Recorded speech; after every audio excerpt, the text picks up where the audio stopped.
Gising na! Mga balitang gigising sa'yo sa Pinoy Gising Headlines. Dapat daw hindi pumapasok. Walang pera. Pag walang boses, walang paso. Kaso, wala tayong no choice. Hoy, araw po ngayon ng Miyerkules. Ang Tingnan bilis mo, ha. titiising ka nila ng Araw po ganyan. ngayon ng Miyerkules, dos sa buwan ng bagong oras. angkor to. Araw po ngayon ng Miyerkules, dos sa buwan ng Abril 2025. Uy, Angelo Palmones! Oy, hindi ako si Angelo. Tumigil ka. nangyari Talaga. Showbiz News pa more! Sports mamor. Hoy, sa ulo na ating mga balita ngayong Wednesday morning, dagdag pasahe sa LRT1, epektibo na ngayong araw. Pinoy Gising! Totoo na pala yung headlines na yun. Akala mo joke? Samantala pamimigay ng mga ayuda habang papalapit ang May 12 midterm elections. Abay sinuspinde ng COMELEC. Pinoy Gising! Hoy, Office of the Civil Defense, aminadong kulang sa pondo ng ang pamahalaan para sa paghahanda sa The Big One. Pinoy Gising! Balita sa Ibayong Dagat, 18 katao patay sa pagsabog ng ilegal na paggawaan ng paputok sa India. Pinoy Gising! Sa sports news, mamaya ni Anton. Ito na naman ako. Sa sports news, Los Angeles Lakers matagumpay na nakamit ang panalo sa laban nito kontra Houston Rockets. Pinoy Gising! At sa mga ulo! Ayan, gusto mo yan. Bahala ka dyan. Sabi ko kasi sa'yo dapat yung Ikaw place... nga, ikaw. Dapat yung may placement ang boses mo Di ba? Sa mga ulo. Nagasgas tuloy. Tapos si Regine Velasquez kahit na post, nakakanta pa rin. Kaya ko siya makausap para malaman yung technique niya. Oo. You have to use the diaphragm. Diaphragm! Wow, spell. Sa mga ulo na mabalitang showbiz. Nako, ito matindi na ito. Si Mark Heras, kakasuhan daw ni Jojo Mendrez dahil sa pagbabanta nito sa buhay ng singer. Pinoy Gising! At sa isa pang ulo, si Gloria Diaz hindi type ang mga candidate sa beauty pageant na pa-genius kung sumagot. Pinoy Gising! Tayo nang isigaw ang sigaw ng sambayanan. Pinoy Gising! Bango na, tayo na! Dahil ang dami nang nangyari. Alamin ang mga balita, alamin ang mga latest. Live na live sa DWIZ News Nationwide. DWIZ News TV at Aliw Channel 23. Nakalive din sa lahat ng DWIZ Digital Channels. Sino at ano ang mga pinag-uusapan sa lahat ng mga tumpukan? Sino ang mga trending at viral? Hisingin ang mga ugat, gisingin ang mga dugo. Kasama sina Daryl Justin at Larmaine Barreto sa Pinoy Gising!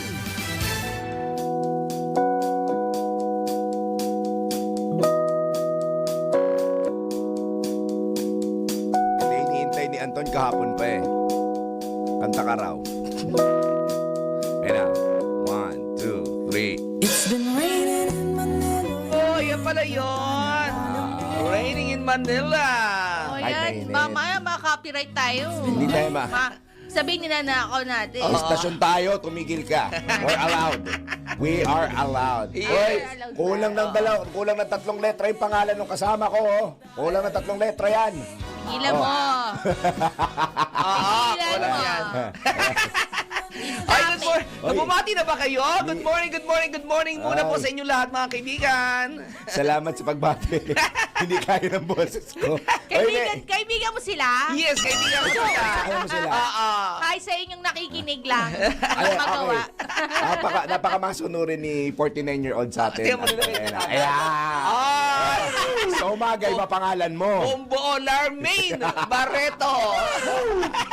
Sa umaga kasi iba pangalan mo. Sa network, is iba rin. Alam mo yun sa yung unang panahon, noong mga panahon ng mga kananay-nanayan ko, alam mo, kapag galit sila sa'yo, patatawagin nila sa buong pangalan. Oo, kasama yung second name. Oo, di ba? Hoy, Larmaine! Ganyan, di ba? Hoy, Patricia! Pag di sila galit sa'yo, ang sasabihin nila, Larms, kunwari palayaw mo. Pero pag ginigil mo na sila, ikaw Larmaine, mag-usap ka tayo mamaya. Yan, di ba? Kilala ko yun. Oh, it's their own way of telling you na they're galit. Yan. Yes, correct. Now you did something wrong that you have to figure it So, out. galit ka ba sa akin, boss? Yeah. Bakit? Kailan siya uli naglarmain sa'yo? Yun lang. Sa ubi. Oo. Ito, bibilang. Kasi Ayan. yung pala araw-araw yung galit sa'yo, no? Nga. Uy, ano Okay, na ba? fine. Ano ba nangyari for the past 24 hours? Bukod sa namalat ako. Yan, oo. Kasi kain ka ng kain ng pizza. Alam mo, Grabe dahil naman. namalayan, no? Magtataas ang LRT, ang single sa LRT 1 Oo nga, today. Kaya nga.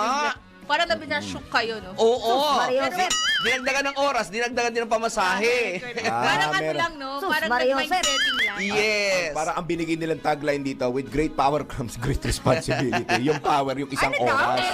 Responsibility, magbayad kayo ng mas mataas. Correct, oo. Domino effect. Tumaas ang ano, ay, nadagdagan ng oras, nadagdagan din ng pamasahe. Kasi nung time na nagtitrain ako, no, LRT to madalas kasi UE ako noon eh. So Yeah, pagka nagkukubaw ako to Legarda, parang ang point to point niya ng bus ay ng train noon 25 pesos lang eh. Tapos ngayon magkano na? 55. Oh, Oo. Plus 30. Oo. But still, Pero mura pa rin yun, ha? yes, still ang Sabagay. LRT sa MRT is the most convenient way. Oo naman. Di ba? Oo naman. Oo, para makapunta ka ng mabilis sa iyong pupuntahan. As a matter of fact, yung mga artista before, di ba, kapag na-traffic sila, nung wala pang carousel, nag-LRT sila.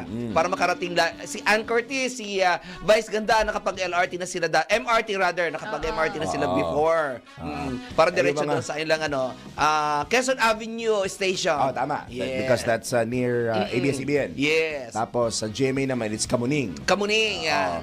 Dito sa amin, wala. Wala, ano meron dito? Shaw Boulevard Station. Pero sasakay pa sila Sasakay ng isa. pa. Hindi Yes. kagaya nung, actually kung Quezon Ave, sasakay pa rin ata sila eh. Tricycle. Correct, oo. Tricycle, oo. Papunta Oh, ay batiin ko lamang din yung mga nag-chat sa atin, ano, mga nagko-comment nga. sa atin, mga nagpapabati, magandang araw po sa inyo lahat. And talaga namang pasensya natin, hindi namin kinababati dahil kami ay wala na sa mga tuliro. Kala ko wala, nga, sabi ko wala sa wish. Dahil kami busy po magbasa ng mga segment reports namin tulad ng sports at Yes. showbiz. Yeah. Tulad ng sports ko at showbiz ni Daryl. Wala po mo naman na segment. Ikaw ka mag-weather? Uy, Ay, nag-weather ako kahapon. saan? Oo, nag-practice ako ng weather kahapon. So, Oo. talagang kukunin mo yung Kukunin ko na habang lahat hindi, ng segment ninyo. Perfect! Oo, isa po ng aking weather. Okay. Sa ating nga ulat ng panahon, naku, itong ulat ng yung panahon natin ngayon parang bading, pabago-bago ng isip. Parang ano yan. Di ba? Kaya kayo kayo wag muna kayong lalabas ng inyong mga bahay dahil kapag kayo lumabas, mababasa kayo, dadami kayo. Pakipalitan niya din yung Anton, gawin niya na weather eh. All-in-one reporter pangalan niya. Tingnan mo mamaya may beat na rin to. Malacanang, Oo. Senado. Correct. Ay, tika muna, naalala ko na naman si Arman Camby, ha? Sabi niya, Tuesday pupunta siya, dating siya.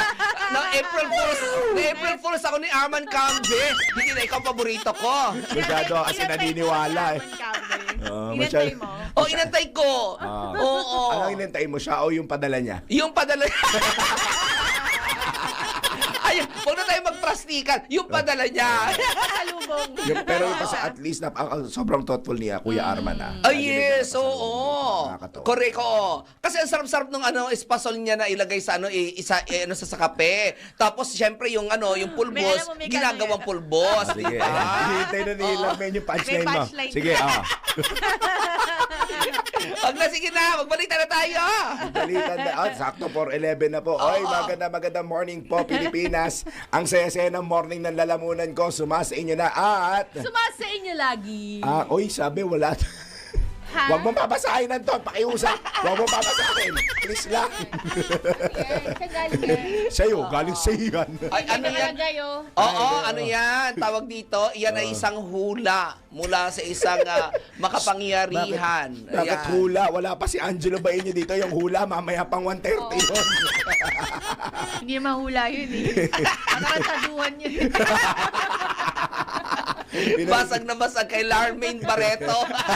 Pinoy Gising na po. Unang oras natin. Aliw Channel 23 at DWIZ 882 hanggang 6 in the morning. Pagtsagaan niyo yung boses ko. Sa kanila walang problema. Sa akin meron. Oo Kami pong nga, apat ang inyong kasama. Daryl Justin. Bing! Hoy, hoy! Larmaine Barreto!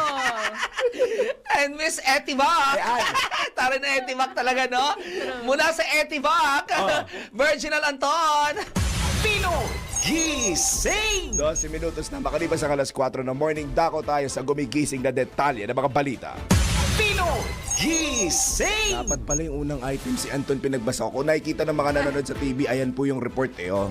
Dapat pala si Anton ang nagbasa nito. Kasi lumabas na po siya. Inaasahang mararamdaman niya yung 3 in 1. araw. O nga ano ba siya? Weather, showbiz, tsaka sports. Hinihintay ko pati yung mga segment na racket. Let's prove konti it. na lang. Oo, konti na lang. Kahit mag-absent tayo, kaya niya magprograma mag-isa Totoo. dito.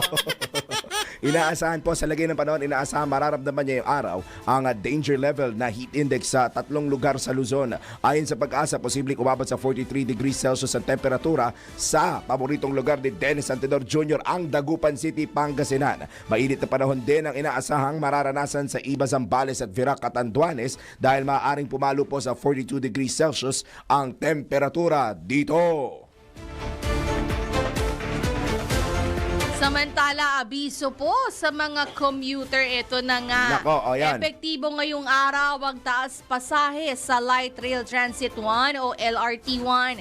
Ito po yung mula Monumento hanggang, I think, Paranaque. Tama ba? No, I think hanggang Sukat. ano yan? Sukat. Hanggang Cavite na. Hanggang ko may Cavite. stasyon na Wala yan sa pa, hindi pa Cavite. open yun. Yung sa may Bacoor? Hindi pa. Hindi pa ba? Hanggang bandang Sukat or It's ano, Paranaque. it's Monumento up until Baclaran. Hindi. Hindi ba May Baclaran? extension na 3 from may nagdagdag Baclaran. from Baclaran. Okay. Oo, kaya nagdagdag. Ay, sakto. Wednesday nga pala ngayon. Speaking of Wednesday, Baclaran. panahon, di paborito ni Anton Baclaran Day. Diba? Kasi marami raw Basta yun. baklang natakbo, bakla run. Sira ulo. Ayan, hanggang ano pala yan, Monumento hanggang Dr. Santos. Ayan, yung sa Sukat. Yung nagdagdag na yung Dr. Santos. May isang Tatlo siya, stasyon pa. Asiana, Mia Road, the PITX, Dinoy Aquino Avenue, and yung Dr. Santos station. Yun nga, hanggang Sukat. Okay, now I know. So, Monumento to... Ay, hindi pala Monumento. Muñoz, Bali. Muñoz na ba ang nagdagdag sa Mula Fernando Poe Jr. Okay. Station. Yeah. Mm-mm. Tapos Balintawak. Tapos Monumento. Okay. Ayan. Yan Now yung we know. LRT1 ha.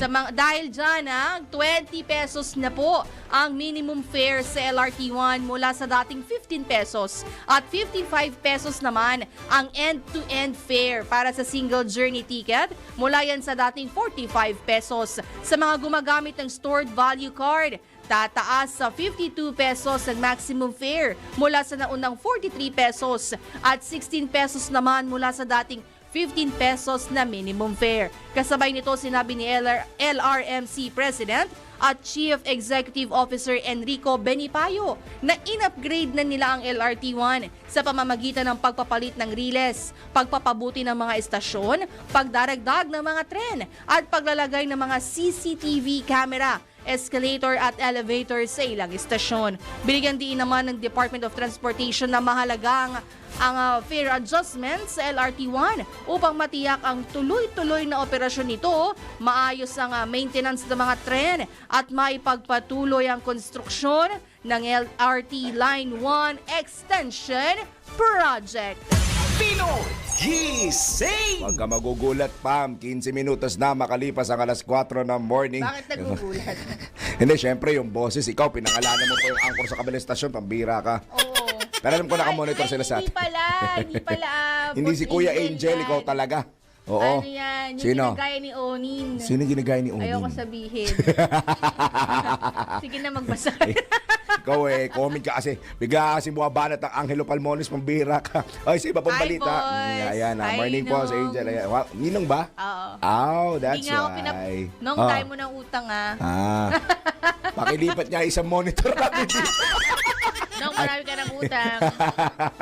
Binigyan din po ng Department of Transportation o DOTR ang kahalagahan ng pagpapatupad ng taas pasahe sa Light Railway Transit Line. Ayon sa DOTR, kinakailangan nito hindi lamang upang matiyak ang maayos at mabilis na maintenance ng LRT-1, kundi para na rin sa pagbuo ng Cavite Rail Extension at bilang bahagi na rin ng Public-Private Partnership Contract. Dagdag pa ng ahensya, long overdue na ang nasabing fare adjustment. Dahil dito ang maximum fare sa single journey tickets, na-mention na nga po ito kanina, tumaas na po sa 55 pesos mula sa 45 pesos, habang ang minimum fare naman sa pasahe o sa pamasahe na umabot na sa 20 pesos mula sa dating 15 pesos. So wait lang, bago ko tuloy ito, ibig sabihin iba na ang singil sa single journey tsaka sa stored value? Oo, parang may alam ko Matagal mas na ba malaki yun? ang diskwento ng store value. Pero hindi ko maalala, pero nung time kasi na nagsa-stored value ako, parang halos one and the same eh. Oo. Baka recently lang. Ay, ito yung time na hindi pa nagagamit, hindi pa nasisimulan yung beep card Eh, nabuto mo pa yun, di ba? Yung Oo. maninipis na ticket na ano. Oo. Ayun. Ito po nga, ipatutupad na po ngayong araw baka magulat po kayo. Ipatutupad na po ngayong araw, April 2, ang nasabing taas pasahe. Pinoy Gising! Pansamantala namang ititigil o ipatitigil ng Commission on Elections ang distribusyon ng mga ayuda mula May 2 hanggang May 12. Ito'y upang maiwasan nga ang maling paggamit ng mga pampublikong pondo para sa iligal na kampanya. Maaantala ng 10 araw ang mga programang tulad ng Assistance to Individuals in Crisis Situations, Ayuda sa Kapos ng Kita Program, Pantawid Pamilyang Pilipino Program, at Tulong Panghanap Buhay sa Ating Disadvantaged o Displaced Workers. Ayon kay COMELEC Chairman George Erwin Garcia, bibigyan ng karagdagang pagsusuri ang AICS program na nagbibigay ng cash assistance para sa mga pangangailangang medikal at edukasyonal ng mga benepisyaryo. Aniya ang anumang pamamahagi ng ayuda sa mga itinakdang araw ay ituturing na labag sa batas at may kaukulang parusa. Dahil dito, pinayuhan din ng COMELEC ang Department of Social Welfare and Development o DSWD na tiyakin ang integridad ng mga programa at sumunod sa mga patakaran upang maiwasan ang pang-aabuso sa pondo.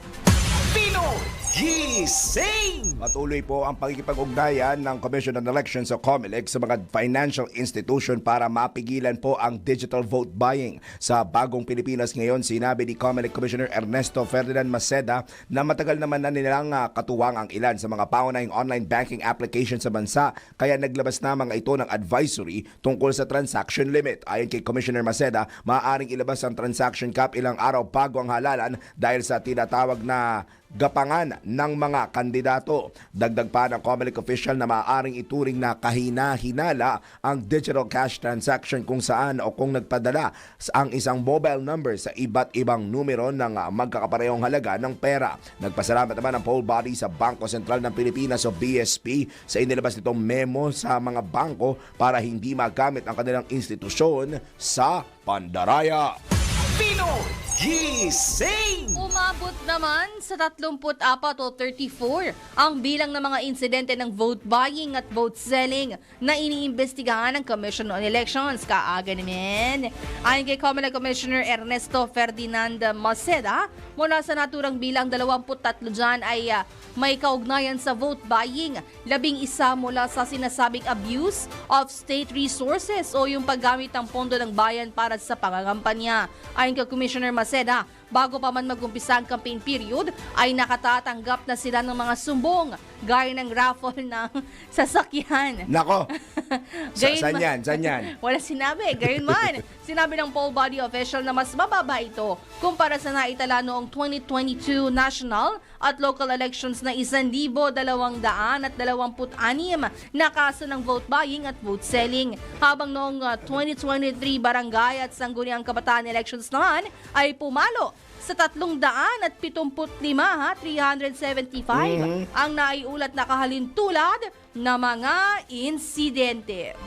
Pinoy Gising! Alas 4:21 na nagmamadaling morning bago natin papuntahin si Anton dito. Ito isang item pa tayo. Aminado po ang Office of Civil Defense National Disaster Risk Reduction and Management Council na kulang ang pondo ng ahensya para paghandaan ang The Big One na tatama sa bansa. Kasunod ito ng pagtama ng magnitude 7.7 na lindol sa Myanmar at Thailand. Ay, sawadee ka! Sa panayam po ng DWIC, sinabi ni NDRRMC Executive Director at OCD Administrator Undersecretary Ariel Nepomuceno na marami pang kailangang gawin ang pamahalaan para sa malakas na lindol tulad ng paghihigpit ng pag-i-issue ng building permits, mga pagre-retrofit ng mga lumang ospital at pagpapaigting sa mga early warning system na nitong pahayag. Hindi naman tayo napakayamang bansa. Kaya ang susi dito, yung tamang program, prioritization. Taon-taon, nag-i-improve po yung ating department, lalo na tungkol dito nga sa mga struktura na dapat audit yan at na-retrofit pag kinakailangan. At yung mga bago pala itatayo, sana yun ay tumunod na at huwag mga shortcut doon sa mga pagkuha ng building construction permit at occupancy permit. Umepele naman si Undersecretary Nepomuceno sa mga Pilipinong gamitin ang hazardhunter.ph. Ulitin natin hazardhunter.ph upang hazardhunter.ph. Ayan, upang matukoy, kala mo upang matukoy kung malapit ang bahay sa fault line. Yung hazardhunter.ph o Hazard Hunter Philippines na ginawa po yan ng NGT. Puntahan po nila yan. Web app po yan. Itatype nila yung sarili nilang address, eksaktong address, malalaman nila kung anong kalayo or kalapit sila sa fault system, sa landslide prone area, liquefaction prone area. Siyempre, hindi naman sila makakaalis kagad ng bahay, maglilipat ng bahay, ano? Dahil mahal po yan. Pero at least yung kaalaman ko at posyo nila ay malaking kapangyarihan po yan upang sila ay makapaganda. Una, Yan po ang tinig ni NDRRMC Executive Director at OCD Administrator Undersecretary Ariel Nepomuceno sa panayam ng DWIZ. Pinoy Gising! Balita ang kaugnay naman dyan sa lindol, ano? Kasunod nga ng matinding pinsala na idinulot ng magnitude 7.7 na lindol sa Myanmar at Thailand. Muling binalaan ni FIVOX Director Teresito Bacolcol ang publiko sa posibleng pagtama ng The Big One sa bansa. Sa panayam ng DWIZ, sinabi ni FIVOX Director Bacolcol na maaaring magkaroon ng mas matinding casualties sa Mega Manila sakaling maranasan ng bansa ang kaparehong lakas ng pagyanig na tumama sa Myanmar. Sinasabing malaki ang magiging epekto ng mas malakas na lindol sa ekonomiya sa National Capital Region sa oras na tumama ito dahil nasa sentro mismo ito ng capital ng bansa. Pakinggan natin si Director Bacolcol. Mas maraming casualty siguro sa atin kasi yung West Valley Fault transects densely populated areas, samantalang yung sa Myanmar naman malayo doon sa capital nila. Patuloy naman ang panawagan ng FIVOX na mainam sundin ang minimum engineering standards sa mga ipinapatayong gusali at infrastruktura upang matiyak ang earthquake resilience ng mga ito. Muli natin pakinggan si FIVOX Director Teresito Bacolcol. Importante dito is first and foremost, we have to make sure that our buildings, our houses are earthquake resilient. We have to, when we say earthquake resilient, it means that we follow at least the minimum engineering standards when we construct our houses and our buildings. Yan po, narinig natin ang tinig ni FIVOX Director Teresito Bacolcol sa kanyang panayam dito po sa DWIZ. Pinoy Gising! 25 minutos makalipas sa alas 4 ng morning, at least hindi ako magbabasa nito. Mark Heras, kakasuhan po si Jojo o kakasuhan nito ni Jojo Mendres dahil sa pagbabanta nito sa buhay ng singer. Alamin natin mula kay Miss Etibac, 2025, 2024, 2023, lahat na Virginal Anton. Mga latest na pinag-uusapan, mga latest na pinagchichismisan. Pinoy Gising! Showbiz Spotted! Ito na! Ayan. Okay. Nako, ito ha, totohanin na ito ha, o totohanan rather, dahil nagpunta na nga ng presinto itong si Jojo Mendrez kasama ang kanyang manager para sampahan ng reklamo o ireklamo itong si Mark Heras. Kahapon, tama ba ako? Kahapon, yes. So, kahapon ay pumunta na po ng, isang araw rather, ay pumunta na ng Kamuning Police Station itong si Jojo Mendrez para ireklamo ng grave threat itong si Mark Heras.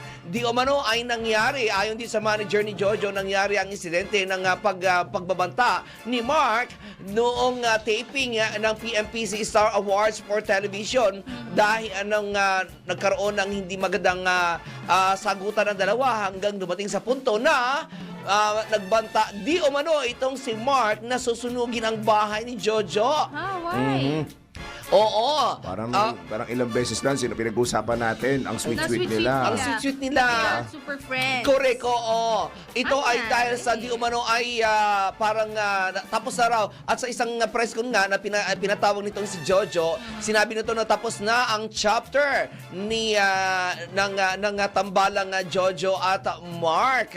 Di umano ay nag-ugat ang hindi pagkakaunawaan ng dalawa dahil sa di umano daw ay selos daw. O parang, feeling ko hindi naman selos, kundi parang, pero yun ang pinapalabas na selos ni Mark dahil nga si Rainier Castillo na rin, na kanyang kasama sa Starstruck, at si Mark mismo ang nagpakilala kay Jojo ang di umano'y apple of the eye naman ngayon nitong singer na si Jojo Mendrez. Ano daw? Ayan. Oo. Magkasama si Jojo at saka si Mark doon sa PMPC. Oo. Pero nung dumating si Rainier ay bigla na lamang nagpaalam si Mark na may lalabas lamang saglit pero hindi na ito bumalik. Oh, Oo. there's something going on talaga. Oo. Ang inaan nila is parang bayad daw itong si Mark sa kanyang appearance doon sa PMPC. Kaya't mabuti na lamang daw at nandun itong si Rainier na siyang humalili dito kay Mark. Si Rainier kasi even before mabait naman talaga yun. Dati pa talaga mabait na yun. Iyon ang pinakapaborito ni ng yumaong Mother Lily ng Regal Films. Si Rainier hindi nga lang nabigyan talaga ng matinding push sa kanyang career dahil sa bukod sa medyo maliit ito ay bigla ito nag-asawa. Nag-family, Yes. nag-private. Oo. Kaya ngayon, sabi ng manager ni Jojo, hindi pa sila inaalaw ng kailang lawyer na magsalita kaugnay sa issue kasi medyo maselan daw ang issue, maselan ang kaso at sabi niya, hintay na lamang na magpatawag sila ulit ng another press con para pag-usapan kung ano ang kaso na kailang isasamba. Pero ang lumalabas is isang grave threat na kaso ang isasampa nila. Ayan, up until now, si Mark Heras tahimik pa. Tahimik, oo. So, bukas kasi ka mga pa-blessing pa lamang nung kanilang bahay, di ba? Tapos manunog siya ng iba. Oo, di umano kasi parang daw, ito daw pa lamang di umano inautangan din ni Mark ng 1 million. Agad. Oh. In a very short time na kailang pagkakilala itong si Jojo Mendrez. Ayan. Oo. Pero ganun talaga ang mga LGBT member kapag nagtiwala talagang bigay todo talaga yan. naman. Oo. Ngayon, tayo dito umaasa pa rin tayo na magkakapaliwanagan ang magkapilang panig, magkaayos ang dalawang panig para wala ng kasuhan. Di ba? Happy na lang. Love. Yan ang extra mo lagi. Correct. Love. Kaya yan yung extra niya. Sakto, si Mark di pa nagsasalita. Oo nga. Yes, okay. So, Kami, bukas naman po kami para sa panig ni Mark Heras. Yan, at yan ang mula aking balitang showbiz at balik na muna sa inyong dalawa. Maraming salamat sa ating Miss Etivac 2025-2024 pababa. Patay tayo dyan. Na si Virginal Anton. Oy, Pakper, impunto, alas 4:30 na po ng morning. Magbabalik po ang Pinoy Gising! Pinoy Gising! Sama sina Daryl Justin at Larmaine Barreto sa Pinoy Gising! Pinoy Gising! Alas 4:35 na po na nagmamadaling morning. Tuloy tayo sa mga gumigising na detalye ng mga balita sa Pinoy Gising. Pinoy Gising! Namahagi ang Philippine Charity Sweepstakes Office o PCSO ng 1,500 charity timba o food buckets sa mga pamilya sa Samar kasabay ng pagsasagawa ng Lab for All Caravan. Personal na dumalo sa nasabing event si PCSO General Manager Mel Robles upang ipakita ang buong suporta ng ahensya sa inisyatibang pinangunahan ni First Lady Liza Araneta Marcos. Layo ng Lab for All Caravan na magbigay ng libreng medical consultations, laboratory services, mga gamot at iba pang mga tulong mula sa mga ahensya ng pamahalaan at iba't ibang private sector partners. Batid ng nasabing programa na makapagbigay ng quality health care at social services sa mga Pilipino saan magtako ng bansa. Ang paalala, ang PCSO po hindi umuurong sa pagtulong. Pinoy Gising! Tumanggap ng libreng medical at dental services mula sa Philippine Charity Sweepstakes Office o PCSO ang 166 na mga senior citizen sa Barangay San Isidro sa Taytay, Rizal. Pinangunahan mismo ni na PCSO Director Janet Mercado at Medical Services Department Satellite Division Chief Dr. Ruel Aparato ang nasabing outreach mission. Hi Doc Ruel, good morning! Naging matagumpay din ang programa sa tulong ng Taytay San Isidro Senior Citizens Association Incorporated sa pangunguna ng presidente nito na si Marivic de Guzman na malaki ang pasasalamat sa PCSO dahil sa pagbibigay ng serbisyo sa mga senior citizens sa kanilang lugar. Kabilang sa mga serbisyong ibinigay sa mga nakakatanda sa Barangay Isidro ay ang libreng medical consultations, tooth extractions at electrocardiogram o ang ECG test. Kasabay nito ay namahagi rin ang PCSO ng libreng gamot at vitamins. Lagi pong tatandaan ng PCSO ay hindi umuurong sa pagtulong. Pinoy Gising! Talagang non-stop ang tulong nila, no? Umulan, bumagyo, Pasko, bagong taon. Aha, actually, They're si Doc always Ruel there. napakasipag niyan. Oh, di ba lagi mo siya nakakausap sa ano sa Tulay Pilipino? Yes, Oo. ayan. Pagka kailangan nyo ho ng partner for medical mission, so yung augmentations, doktor, libreng gamot, ready po yan si Doc Ruel Aparato to cater and to serve you guys. Ayun. Sulat lang. Yun nga sabi niya, sulat lang. Kailangan lang talagang magsulat o mag-email sa kanila. Para lang dokumento ay preparations din, no? For the naman. logistics, Kasi ang para hirap naman, i-coordinate. ang hirap din naman na biglaan ka pupunta doon tapos hihingi ka na something, pero di ba? ayun, kasi malaki ang medical mission. Kung tutusin, medyo Oo malaki naman. siya kasi you have to coordinate with the local government unit, sa barangay, sa mga residente, tsaka yung pagkukolekta ng gamot. At saka ang medical mission, hindi lang yung ginagawa basta-basta dahil lang trip lang ninyong tumulong. Yes, hindi lang ganun yun. May tamang pagpaplano. At pinag-iisipang maigi. Yun ang unat higit sa lahat. Tama. Okay, o siya, alas 4:38 na po ng morning, tanggap muna tayo ng mga report. DWIZ Patrol Report! Pumitiyo ka talaga, Daryl. Kawani ng Cebu Pacific Airlines sumailalim ng basic self-defense training. Report mula kay Patrol 45, Raul Esperas. Mahigit sa 200 mga ground staff ng Cebu Pacific Airlines at mga flight stewardess ang sumailalim sa basic self-defense training. Sangayon kay Julie Divina.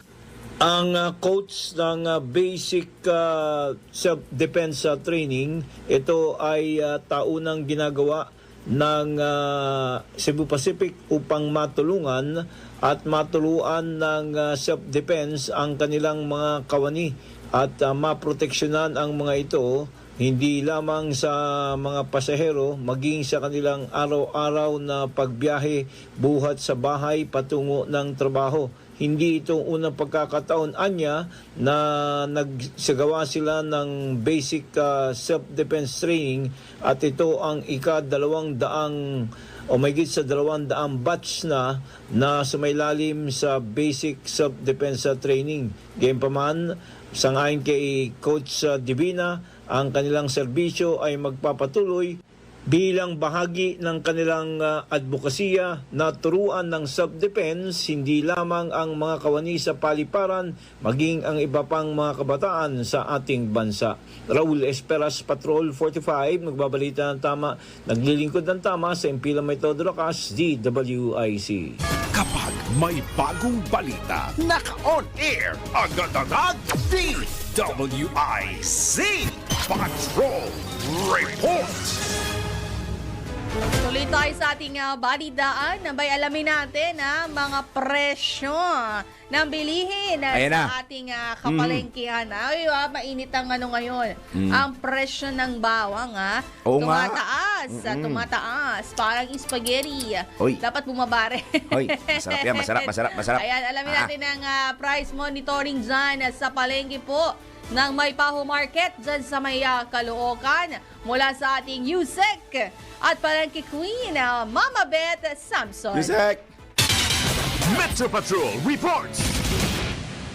Good morning. Good morning talaga, Yusek talaga. Ayan, Maypaho, Caloocan tayo, main lugar mo yan dati. Yes. Anyway, dito sa Maypaho nga ang bigas dito ay meron silang mula 40 pesos pa rin hanggang 60.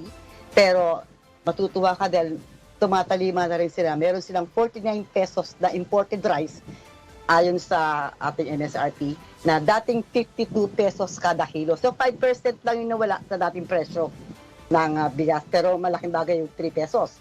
Sa baboy, ang kasimpige laman ay 390 pesos per kilo pa rin, samantalang ang liempo 410 pesos dito.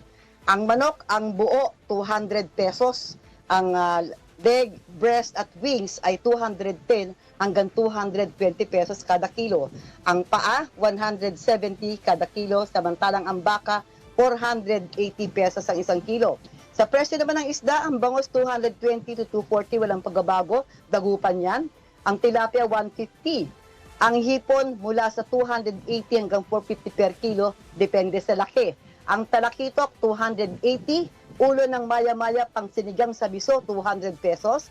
Ang maya-maya laman na pampirito, 280 kada kilo. Ang bisugo, 250 per kilo. Samantalang ang tahong ay 120 ang bawat kilo. Ang asuhos, 240 per kilo. Tuna, belly na napakasarap, 280 hanggang 300 per kilo. Ang torsilyo, 250 to 280. Salay-salay, pinipirito yan, 180 per kilo. May gulay. Ang ampalaya, 110 to 120 pesos kada kilo. Ang bawang ay 160 pesos kada kilo. Ang talop naman, 180 per kilo. Kumbaga magigisa ka na lang. Ang carrots, 65 pesos. Patatas, 75 per kilo. Bell pepper, 120 kada kilo. Ang kalabasa, 35.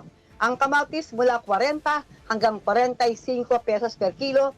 Sibuyas na pula, 120, samantalang ang sibuyas puti, 75 pesos. Ang sayote, 40. Ang talong, 70 pesos. Repolyo, 75. Ang peche Baguio at peche Tagalog, 70 pesos.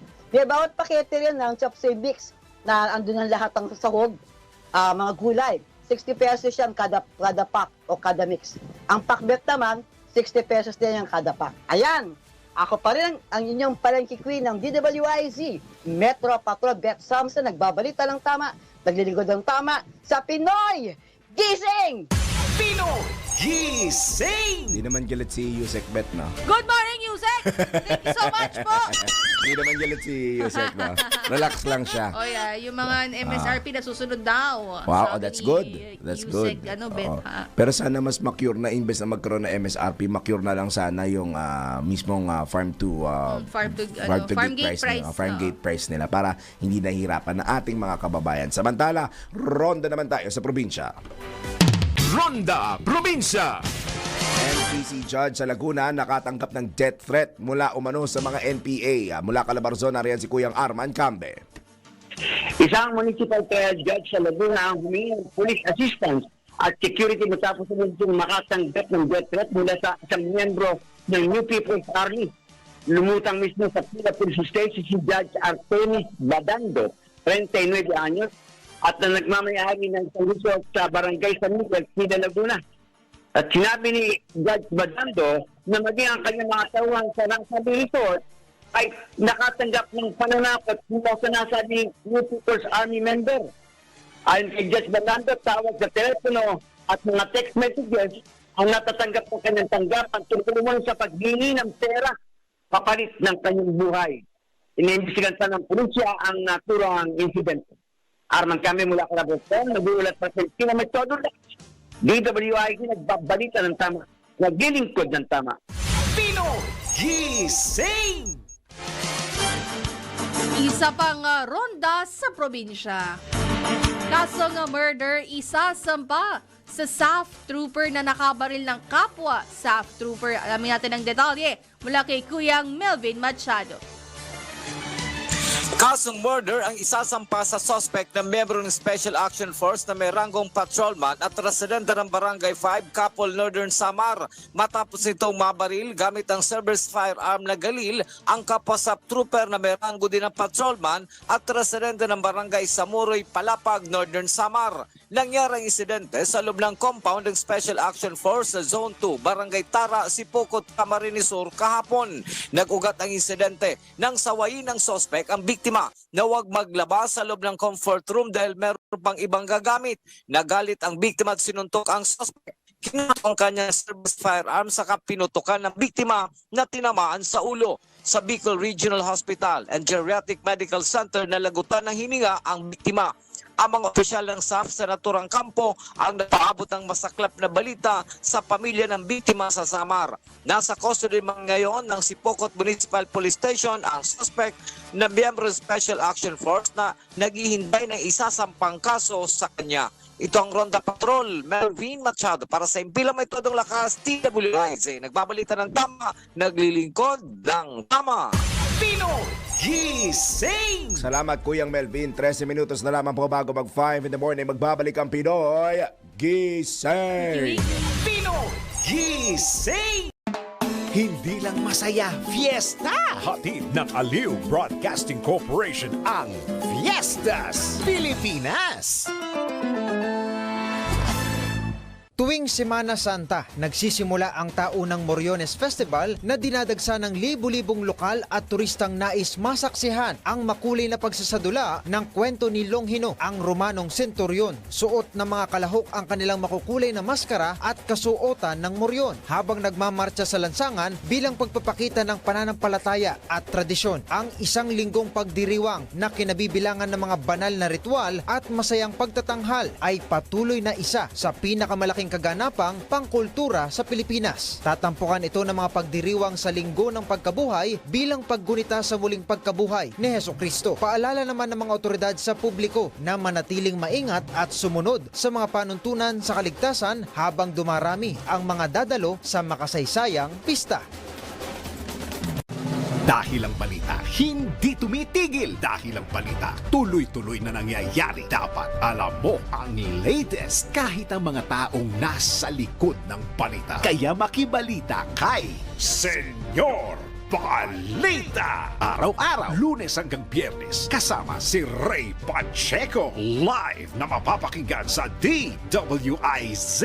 Panoorin ang live sa Aliw 23 at naka-live din sa DWIZ Facebook, YouTube at DWIZ News website. Kaya mga senyorito at mga senyorita, mga senyor, mga senyora, makibalita na kay Senyor Balita. Monday to Friday, alas 3 ng hapon. Bahagi pa rin ng DWIZ News Hapon Highlights. Nagbabalita ng tama, naglilingkod ng tama.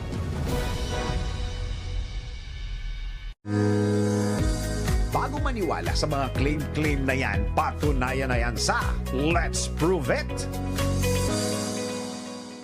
Madalas ka bang pagpawisan? Myth o totoo nga bang natutunaw ang mga taba sa katawan kapag pinagpapawisan? Tara, let's prove it! Ang pawis ay lumalabas sa balat sa buong katawan. Lumalabas ang likido mula sa mga glands na ito sa oras na ma-trigger o ma-stimulate ang mga nerves. Ang pawis ay binubuo ng tubig, sodium at iba pang mga sustansya sa katawan na kinakailangang mailabas. Kaya naman ayon sa website na fitter.com, ang pagpapawis mismo ay hindi nagbo-burn ng fats. Ang fat loss ay nangyayari kapag bino-burn ng katawan ang nakaimbak na taba para sa enerhiya na nangyayari sa pamamagitan ng isang calorie deficit o ang pagkonsumo ng mas kaunting calorie kaysa sa kinakailangan ng katawan at habang nagaganap ito. Ang pawis ay isang byproduct lamang ng proseso ng thermoregulation ng katawan at walang direktang epekto sa pagkawala ng taba. Dagdag pa ng health match na ang pawis ay nagre-reduce ng water volume at electrolyte sa katawan na nagiging dahilan upang ma-dehydrate ang isang individual. kung kaya't kinakailangan pa din ng 80% diet at 20% exercise. Nakaaway mo ba ang boss mo dahil sa isang bagay na work-related? May issue ka ba sa kumpanya na work-related at di mo alam paano i-handle? Kung problema, gisingin ang mga dugo kasama sina Daryl Justin at Larmaine Pareto sa Pinoy Gising! Mga balitang dapat alam mo kahit sa labas ng bansa. DWIZ, balita sa ibang bansa. Sa ating balita sa ibayong dagat, patay ang 18 katao habang 5 ang sugatan dahil sa pagsabog sa isang iligal na paggawaan ng paputok sa Western India. Ayon sa mga otoridad, gumuho ang nasabing pabrika dahil sa malakas na pagsabog. Kaugnay nito, naglunsad na ng investigasyon ng mga otoridad kaugnay sa naganap na insidente. Nabatid na noong nakaraang taon lamang ay 11 katao rin ang namatay dahil sa pagsabog din ng isang firework factory sa central state ng Madhya Pradesh. Sa mundo ng palakasan, ang latest malalaman sa DWIZ Sports News. At sa balitang sports, wagi po ang Los Angeles Lakers. Congratulations! Baka naman, may papansit ang Los Angeles Lakers. Anong mo si Anton mamaya kung meron? Na makamit ang kampyonato sa laban nito kontra Houston Rockets. Sa score na 104-98, wala pong dagdag. Pinangunahan ni Luka Doncic ng koponan kung saan nakakuha ito ng 20 points at 9 assists.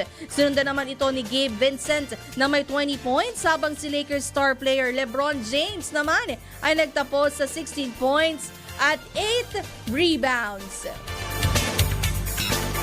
Mga latest na pinag-uusapan, mga latest na pinagchichismisan. Pinoy Gising Showbiz Spotted. Tinitira ko sa sports news, hindi daw siya nagdagdag ng score. Wala akong dagdag na score, ha? Pagsalitain mo naman si Anton. Ay, nakakalimutan ko magbuton. Yes. Ay, ito na! Nako! Yung nangyari. Oo, ang ating Miss Universe Ayan. na si Gloria Diaz. Bakit? Nako, di ba, tawag ito? Demure yan eh. Hindi kapag ka sa mga pag nag-judge to, Mga class. ano siya, yung derechahan siya. Tackless. Oo, Tackless. parang gano'n. Frank. Oo, Straight- Frank, kaya straightforward. Frank Yeah. siya. Oo. Kasi itong si Gloria, kapag alam niya na mali yung sagot doon sa kanyang tanong, inuulit niya. Oo. So anong sagot? Ginagano niya yun eh. Okay. So anong sagot sa tanong ko? Ayun, alam mo yung kasi karamihan kasi ngayon ng mga kandidato sa isang mga pageant sa pageant sa Pilipinas, inaano lang, nilulubid-lubid nila yung mga sagot nila. Mapalabok. Ayan, nilalagyan ng masyadong palabok. Mabulaklak. Yes, mabulaklak. Tapos wala namang sense. Karamihan ha, walang sense, no? O ba I love- ilan pala Mga na walang I love sense? family, ganun lang. Yes, oo, walang sense. Ngayon, itong si Gloria, ayaw niya pala ng mga ganun, yung mga pabibo, mga pa-genius, na mga sagot, na mga ng mga highfalutin words. Ayaw niya ng ganun. Sabi niya, ang mga yan kapag ka sumasagot, sabi niya ganun, minsan hindi ko nga maintindihan eh. Oo, sabi niya ganon. Mas okay daw sabi niya, yung simple lamang ang sagot, pero tumbok na tumbok. Hindi, sabi niya, hindi yung paikot ng paikot na kung ano-ano mga pinagsasabi. And then, ang ending, wala kang maintindihan. Wala naman palang laman. Oo, ito raw yung mga pa-genius. Kaya yung mga, yung maingay lang. Yes, oo. Pero Ay, maraming... Parang pangalan ko. Puro dadalang. Yes. Yeah. Oo. Pero yung kasi, yung marami kasi ngayon marami kasing mga pageant, mga candidate ngayon sa isang pageant na talaga sila na magaling talaga sumagot. Oo, natural lang no, na parang nakikipagkwentuhan. Yes. Catriona Gray. Yes. One best example is Catriona Gray. Correct. Mahaba kung sumagot pero hindi nawawala yung sense niya. Isa pang magaling na sumagot si Iliana Marie Aduana na candidate nag-compete ngayon sa Miss Universe Miss Universe Philippines ng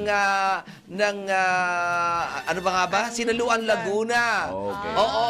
Dating Miss Philippines Earth at naging first runner-up sa Miss Earth. Yun si tapos isa pa, yung dating Miss Earth na si Angeli de los Reyes na maging ambassador na si Harry Thomas ng US dati ay sumuko. Sa Oo. sagot. Sa kanyang Ano daw? sagot na tinanong niya lamang kung kumusta, how are you? Napaka-kilometric na yung sagot. Pero with sense naman talaga. Masay mo ang galing-galing. Pero nga, ito naman si siguro ito yung mga ano tawag sa gano'n, yung exclusion parang gano'n. Oo, na hindi sila kasama doon sa sinasabi ni Gloria Diaz na ayaw niya ng mga pa-genius na mga sagot pagdating sa Q&A na isang beauty pageant. Yung mga yung pa-catch lang. Yes, oo. Ganyan. Ito mga nabanggit ko ng mga candidate na magaling sumagot. Ito mga exemption to the rule. Yeah. Ayan, oo. Tsaka, Mahaba pero may doon naman. Yes, oo, tumbok talaga. Mararating naman. Correct. at saka oo. sa pagbabago ng panahon yun, iba na talaga may alam. Oo. Ibang-iba na may alam. Unlike before kasi, na sinasabi nila na ang beauty pageant noon ay puro ganda lang, walang Yes, utak. dati. Ngayon kasi hindi eh. Oo. It's a combination. Of both, Yeah. oo, dapat. It's parang promo, parang package na kapag ka maganda ka, pag sasali ka sa isang pageant, hindi ka lang dapat maganda. Dapat matalino ka rin. Beauty and brains. Yes, Pero beauty and sa brains. isang beauty pageant, ang una talagang titingnan yung beauty. Beauty. Correct, Tapos oo. sa masusukat naman, Yes. kung super beautiful ka talaga Oo. sa brains na yun sa later part. Tama, oo. Kasi yun naman yung pagdating sa top 5 o sa top 10, yun talaga yung pinaka-salan-sala na ng mga ganda na talaga at may mga utak at magkakatalo na nga lang talaga yan sa kanilang mga utak. Oo. Kasi talaga yung, actually sa iba, sukatan ng ganda nasa din talaga. Correct, oo. Pag sinabi mo nga, Sense. correct, oo. Pag sinabi mo nga, ano sa yung maganda, yung magaling, yung magaling sumagot. Ayan. Yung tipong kasi ibang lalaki, gusto nila, pag nasa bahay yung makakausap nila, Correct. makakabanter nila. Correct, Yung habang meron- nagkakape. Oo. Kumbaga, merong meaningful conversation. Hindi yung Yes. basta napag-usapan lang. Correct, chika oo. lang. Tama. Kasi ang Oo. love, hindi ka mabubusog dyan. Yes, oo, tama ka Kaya dyan. yung sinabi. Hanap ka na ba ng host mo doon sa isang programa? Gusto mo ba ng LDR program? Ayan, hindi po Stoy kayo na kamon. mabubusog sa pag-ibig. Oo. Mabubusog kayo sa pagkain. Total, nagmamonitor ngayon si Boss. Boss, may host ka rin ng LDR, ha? Ayan, oo. Ayan na po, ayoko na. Good morning sa aming poging-poging boss na Yan. magpapadala ngayon ng pagkain. Yan. Sabi niya sa akin, oy pare, comment ka na lang dyan, ha? Oo, correct. Comment ka lang dyan at pagkatapos nyo, yayayin mo na si Larmy na Barreto. Yayayin mo na si Larmy Barreto na kumain na kayo ng paborito mong corned beef. At saka samahan mo ng kape. Yes! Specific May order na. Yan yung mga pasimpleng Yan ang dapat na ganyan ang mga sagutan sa sa mga Yan, beauty pageant. correct. Direct to the Oo, point. direct to the Kung gusto point. mo ng corned beef, saan mo sasabihin mo kagad. Yes! Oo! Alam mo, dapat pala yung mga kandidata, iniimbita mo dito sa oras Oo, na to. ikaw Oo nga, alam mo, no? pwede mong sideline yan. Sinardline itong Pinoy Gising para siya. Consultant. Hindi, dali niya dito, tapos tayo magtatanong. O, di ba sabi sa'yo, comment ka lang? Comment ka. Oo nga, sa bagay. Ano ka ba? Oo, pero ang comment mo dapat, maisi lang. Of course. Yan lang. Not nice. So yun ayaw ni Gloria Diaz na mga pa-genius na mga sagot sa Q&A pagdating sa mga beauty pageant dito sa Pilipinas. Sabi niya, pare-pareho lang naman sila. Sabi niya, wala nang iba. Sabi niya, ganun talaga. You have to accept the fact na nagbabago ang panahon. Yes, diba? Kung noon, paiksian ang sagot, ngayon, pahabaan. Yun eh. Ng sagot, ha? Pahabaan ng sagot. Ano mahaba iniisip nyo? Aga-aga. Wala akong iniisip na gano'n. Pagdating kasi sa akin, pag sinabi pahabaan, iba talaga ang dami. Ayan, perfectly na yun, ha? Anyway, yun ang aking balitan showbiz at balikan sa inyo dalawa. Ayan, maraming salamat sa Miss Etty Bac. Ayan, 2025, 2024. Fiestas Pilipinas. Si Virginal. Ayan, Virginal Anton. Uy, ang bilis. Oo nga, alas 5 na po. Eksakto yung punto, 5 o'clock in the morning. Nag-almusal na ba kayo? Kami, hindi pa. Magko-convit mamaya. Ayan na, Kami po muna yung maghahanap buhay ng very quick and very short. Magbabalik po ang Pinoy Gising! Tayo nang isigaw ang sigaw ng sambayanan. Pinoy Gising! Bangon na, tayo na! Dahil ang dami nang nangyari. Alamin ang mga balita, alamin ang mga latest. Live na live sa DWIZ News Nationwide, DWIZ News TV at Aliw Channel 23. Nakalive din sa lahat ng DWIZ Digital Channels. Sino at ano ang mga pinag-uusapan sa lahat ng mga tumpukan? Sino ang mga trending at viral? Hisingin ang mga ugat, gisingin ang mga dugo. Kasama sina Daryl Justin at Larmaine Barreto sa Pinoy Gising! Ng sambayanan, Pinoy Gising! Bangon na, tayo na! Dahil ang dami nang nangyari. Alamin ang mga balita, alamin ang mga latest. Live na live sa DWIZ News Nationwide, DWIZ News TV at Aliw Channel 23. Nakalive din sa lahat ng DWIZ Digital Channels. Sino at ano ang mga pinag-uusapan sa lahat ng mga tumpukan? Sino ang mga trending at viral? Hisingin ang mga ugat, gisingin ang mga dugo. Kasama sina Daryl Justin at Larmaine Barreto sa Pinoy Gising! Nagpapatuloy po ang version 2. Wow, version 2 ah. The second version. Ayan, second hour po ng Pinoy Wakey Wakey. I like this. I like that, the title. Yes, Wakey. Pinoy Wakey Wakey. Dapat pala nung Gen Z, ano? Dapat pala nung binago ni boss yung material. Yung, Dapat pala Pinoy. sinabi natin Pinoy Wakey Wakey. Ayan na, nagre-remind po ngayon po ay araw ng baklaran. Ay, ibig sabihin. That's my day! Yes. Ibig sabihin. Mga bakla! Andiyan ang mga pulis! Run! Huy! Not nice! Ay, magko-comment Ayan na pala ako. That's comment not lang. nice. Ayan. Konti Hey, lang. doon galing yun no? Para sa akin, Ayan. doon galing yun. That's my own trivia. Doon talaga yun ang yung word na yun. Yes, oo. That's my own trivia. Yung Pinoy na word. Pero chorba ko lang naman yun, Dahil minsan kasi nagkakamali. maraming talahiban kasi doon. Tapos doon bumubuk yung mga bakla. Naku po, patay tayo dyan. Anong panahon yan? Noong mga panahon na yun, biglang nagro-ronda ang mga pulis. Kaya mayroon isang pag nakakita ang mga bakla na, Hoy, andyan ang pulis. Hoy, mga bakla! Andyan ang mga pulis! Run! Mga bakla! Run! Kaya ito, mo yan, kaya mula noon, tinawag na ito, bakla, run! Ayan na, si Anton po ay minsan nagkakamali, pero madalas po talaga mali. Mali, yan. Minsan lang naman siya magkamali. Minsan lang O, yan. di ba, nag-historian na ako.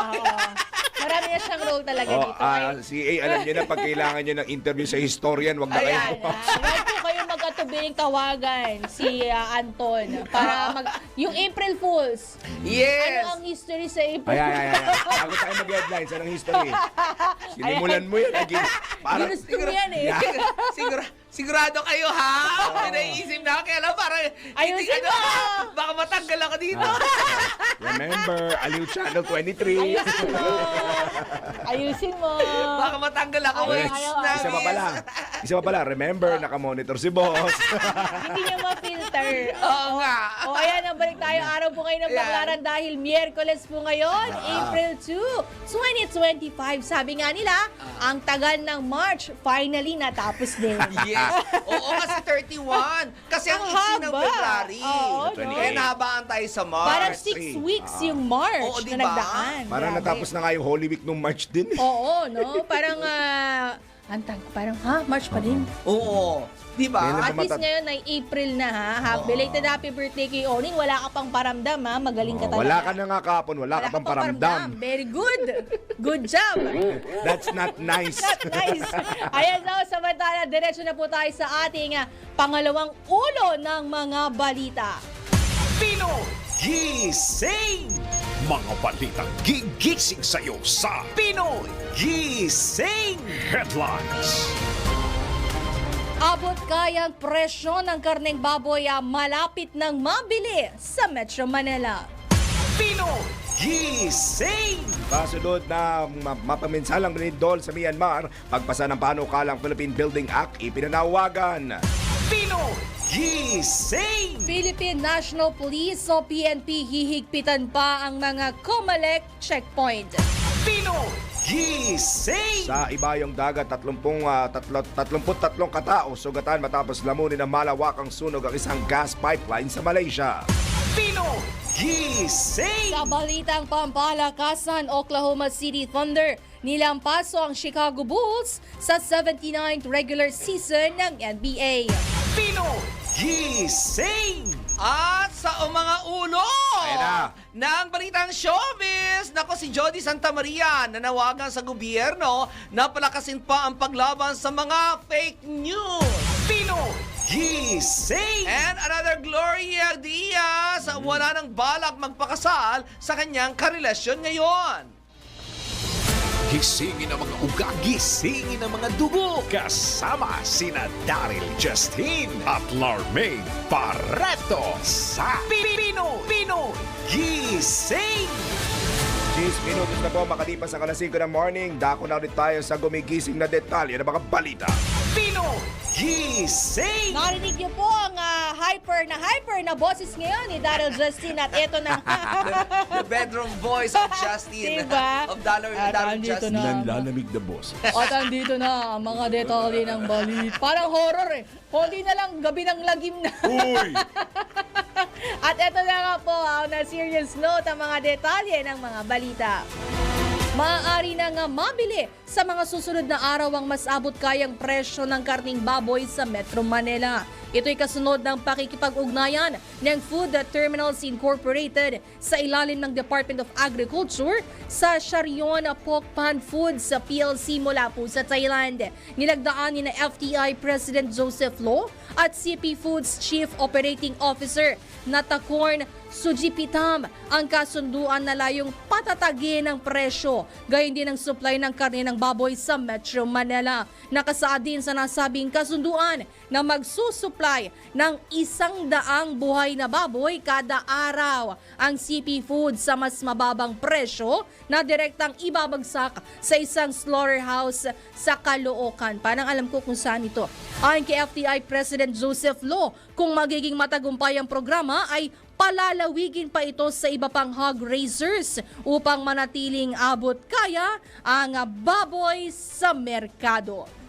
Pinoy gising! Uy, 100 buhay na baboy araw-araw, madam. Medyo marami-rami rin ito kung magtutuloy-tuloy.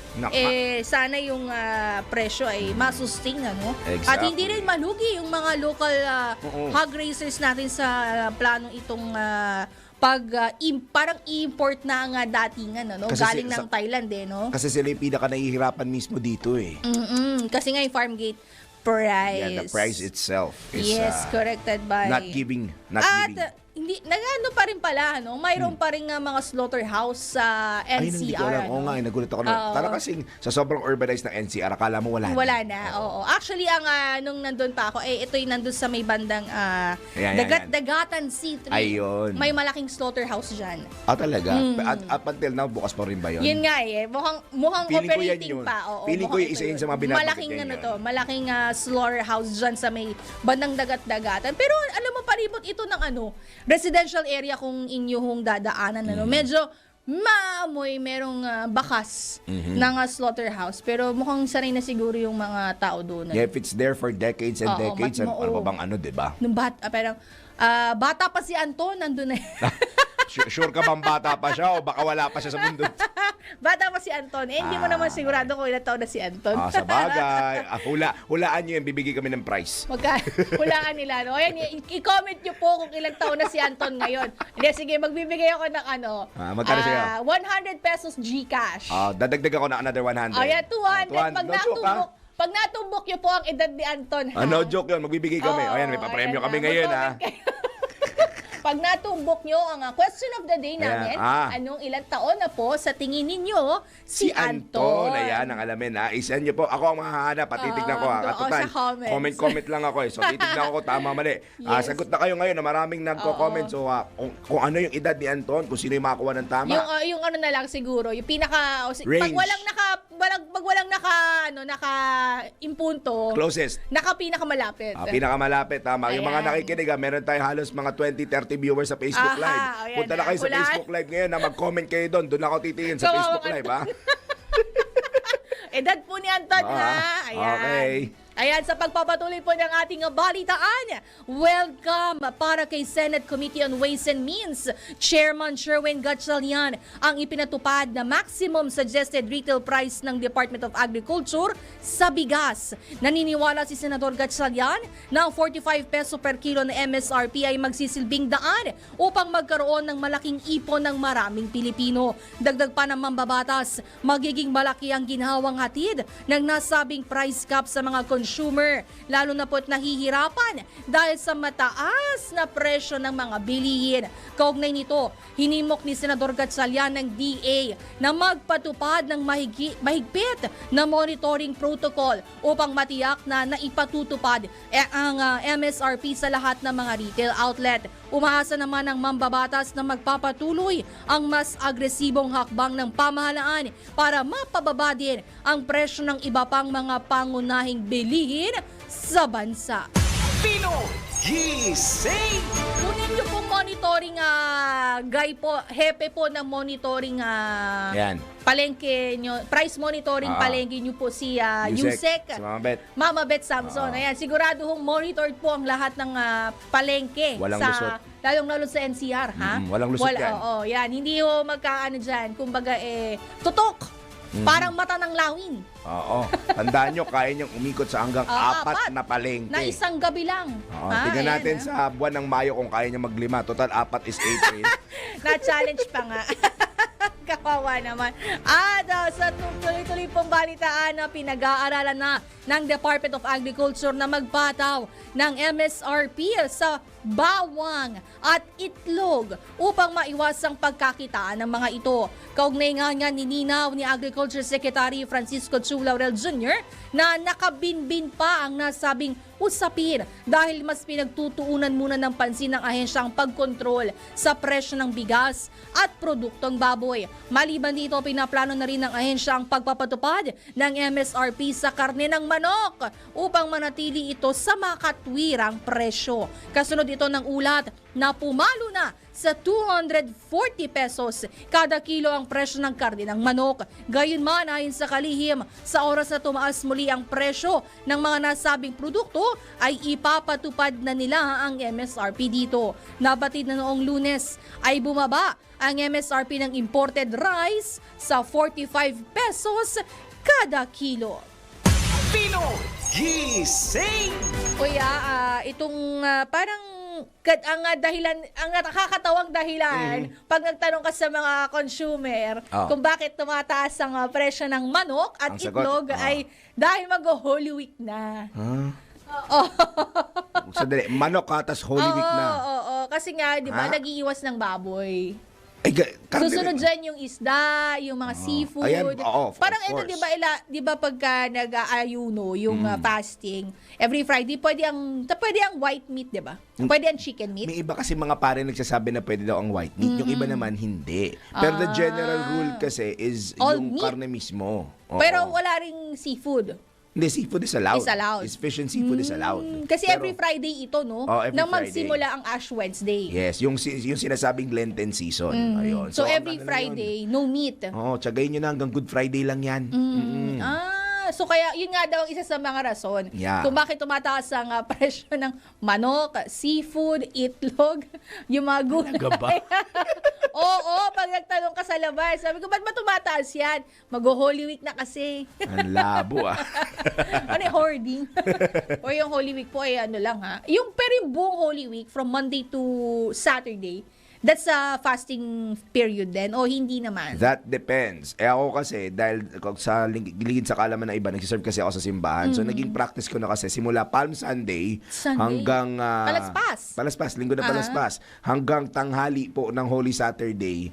Para kasi inaalala doon yung time na nagmo-mourn pa dahil di ba inilibing nga si Cristo right after na ipako. So parang Saturday morning, tanghali, wala pa. Tapos Sabado ng gabi, doon sinasabi na na muli na siya nagpakita sa mga apostoles and all. So by the time na bago ako mag-dinner, kasi yung celebration sa simbahan noon sa gabi, it's 4 hours, 5 hours. Okay, yung vigil. Mahaba. Yun yung pinakamahabang misa. Mula gabi 9 hanggang 12. Yan yung may salubong na kasunod. Yun yun. Okay. Actually, nag-start yun 8. 4 hours. Okay. Yung iba 7 o'clock, then they end at 12:30. Oo, yun nga, yung alas 12. So kasama yun, ako, hanggang tanghali ng Sabado, no meat talaga kami for Holy Week. Pero that depends on the practice. So from literal, pati chicken, wala? Wala talaga. Oh, talagang, kaya tataas nga ang presyo. 1 week ka ba naman magsi-seafood? Pero hindi naman lahat. Baka ilan lang kami siguro sa pero mga feeling ko, it's a practice, no? Most probably. Yung 1 week. Ngayon. Kaya ang seafood po ay mamamayagpag. Ngayong Holy Week. Magte-trending po ang mga hipon, Oo, mga dapat isda. kasi Mama Bet ang bantayan mo ang seafood. Seafood, yan. So Palm Sunday ka talaga nagsa-start. Palm Sunday talaga. Kasi that's the start of Holy Week. Kasi yung iba, all I thought parang Thursday. It's Thursday to Saturday. Ang tawag doon is Triduum, the 3 days celebration. Thursday, Friday, and Saturday. Ayun. Yung iba doon lang. Kami sa family, since nagsiserve talaga nasa church, whole week. Whole week. Yun na yung pinaka fasting and abstinence namin. Okay. Sa bagay, iba nga 40 days. Yung iba nga nagsa-social media detox. Yeah. Walang nagsa-soft Well, that will depend on the sacrifice. Kung ano talaga yung, kung ano yung mabigat sa inyo na ninalis nyo for a while, that's a sacrifice. Exactly. Yung pagiging nice po sa iba, pagsalbahe kayo sa kanila, that's sacrifice. Oo, sabi nga nila, partner, it's once a year lang naman. Pagkatapos naman yan, Pasko, wala namang ganyan. Pag Advent season sa simbahan, wala namang ganyan. Talaga yan. Oo. Party all day. Kaliwat kanan, umaga, tanghali, gabi. Correct. Ayan nga. Samantala sa ibang balita naman, nananawagan sa Kongreso si Surigao del Sur Representative Romeo Momo Sr. na ipasa na ang panukalang Philippine Building Act kasunod ng malakas na pagyanig sa Myanmar at Thailand. Ayon kay Representative Momo, ang panukalang batas ang magtitiyak na handa ang mga bago at kasalukuyang infrastruktura sa bansa laban sa natural hazards. Layo nitong i-update ang standards kaugnay sa planning, design, construction, occupancy, maintenance at demolisyon ng gusali maging ang pag-streamline sa proseso ng mga building permit. Ipinunto ng mambabatas na dapat magsilbing paalala ang nangyari sa dalawang bansa na maghanda sa mga posibleng senaryo. Partikular nga ang kinatatakutang, hindi kinatatakutan, dapat to pinaghahandaan ang the big one sa Metro Manila. Aniya mahalagang maging alerto ang mamamayan dahil kailangan ng pagkilos at ang kahandaan sa natural disasters o kalamidad gaya nga ng lindol, baha at sunog. Pinoy Gising! Paano niyo ipapasay ang Philippine Building Act na yan? Pagka nagkakaroon ng project, building project, school building project, lahat ini-substandard nyo. Ang hilig paano ninyo tayo magiging yan? Paano natin mai-standardize yan? Ang sabi kasi nila nagtitipid sila eh. Kita mo nga yung tulay daw hindi raw substandard yon. Pero yung rule na in-apply doon ay yung 1997. Ano na ba ngayon? Diba? It's already 2025. More than a decade Dalaga na po ang batang isinilang ng 1997. Exactly. Nasa na ba? Nasa 27 years old Tapos, na. Hindi ko naman nilalahat ang government projects, most of them, kasi nga, yun nga, may mga may mga filter yan. Kaya ang ending, nagiging substandard, Exactly. Meron si ganito, si Mesa 1, may ganito, si table number 2, meron din. Meron pang under the table. Pagdating kay contractor, wala na hong kinita si contractor. Ngayon, si contractor, para kumita, magsa-substandard. O hindi kaya, isi-stretch nila yung proyekto para mas kumita lang din sila. Ang nangyayari, ang nagsasakripisyo tayo po, taong bayan. Ilan lang kayong namulsa. Ayan na naman. Diba? Na naman. Kaya yung dapat kasama dito sa pinapanukalang Philippine Building Act ay yung pagtanggal nga, yung pag-stamp, yung pag-streamline, ano? Yung tatanggalin na yung table number hanggang table number 8 nabibigyan, ano? At saka ano dapat, mabilis na lang ang dapat may clause dyan na every 5 years nire-revisit yung IRR. Oo, tama. Yung implementing rules and guidelines ng panukalang ito. Para sa no? buildings, infrastructure. Ayun. Uy, bilis Wala pa si, baka tinawag pa ng press con. Baka nire-research niya pa yung edad niya. Ito, pasok ko na muna to. Go. Habang hinintay namin yung Virginal reporter namin, tanggap muna tayo ng isang report. Senator J.D. Ejercito kontento sa hakbang ng MMDA laban sa isang opisyal na nagpakita ng pagiging abusado. Detalye mula kay Patrol 19, Sally Ortega Bueno. Kontento si Senator J. Ejercito sa naging aksyon ni MMDA Chairman Romando Artes sa opisyal ng MMDA na namahiya ng pulis na sinita sa ginawang pagpapark ng motorsiklo sa sidewalk. Nangakuan niya si Artes na imbisigahan si Gabriel Go, ang head ng Special Operations Group Task Force ng MMDA. Pero para kay Ejercito, dapat agad na disiplinahin at suspindihin kung hindi sisibakin dahil batay sa mga nakita niyang video ay abusado at mukhang nagpasikat para sa views ng vlog nito itong naturang MMDA officials. Sa isang video na kumalat, nakitang pinagagalitan ng MMDA official ang pulisa na nagpark ng motorcycle sa isang sidewalk sa Anonas, Quezon City. Humingi na ng paumanhin ng pulis at kusa ng hinahatak ang kanyang motorsiklo pero tuloy-tuloy pa rin pinapagalitan ni Go. Ayon kay Ejercito, may nakita rin siyang video ng walang patawad na pagtow sa sasakyan ng isang nakatatanda na abot-abot ang pakikiusap dahil talaga lang umanong nasiraan.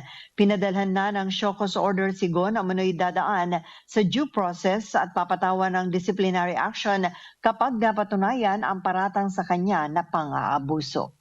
Ito sa Patrol 19, Sally Ortega Bueno, para sa impilang metodong lakas sa DWIC. Nagbabalita ng tama, naglilingkod ng tama. Kapag may bagong balita, naka-on air, agad-agad, DWIC Patrol Report. Yung mainit nga yung nag-viral nga yung issue ni ni MMDA amo na kang department niya yung kay Sir Gabriel Si Go. Task Force, parang special operations ata siya. Inaanap ko nga yung video na in-upload ng vlogger. Medyo parang na-cut na ata. ayun Mukhang lang. na-remove na. Of course. Oo. Pero I think Marami yan. siguro search na lang, tamang approach lang Oo kay yung tamang pagpapalis lang. Pero ang sabi nga ni Gabriel Go napagsabihan na daw yung commander bago siya maghumirentado doon nung bumalik. Actually, oo. Tsaka yun yung mahirap minsan yung mga video clips. Putol-putol na yan eh. It's just a part May of the mga story. different angle talaga yun. Yes. Doon sa video mo, mabait ka dyan. Sa video ng iba. Sa video ko, sira ulo ka. Ayan. Diba, depende nga eh. Depende sa angulo, sabi nga nila.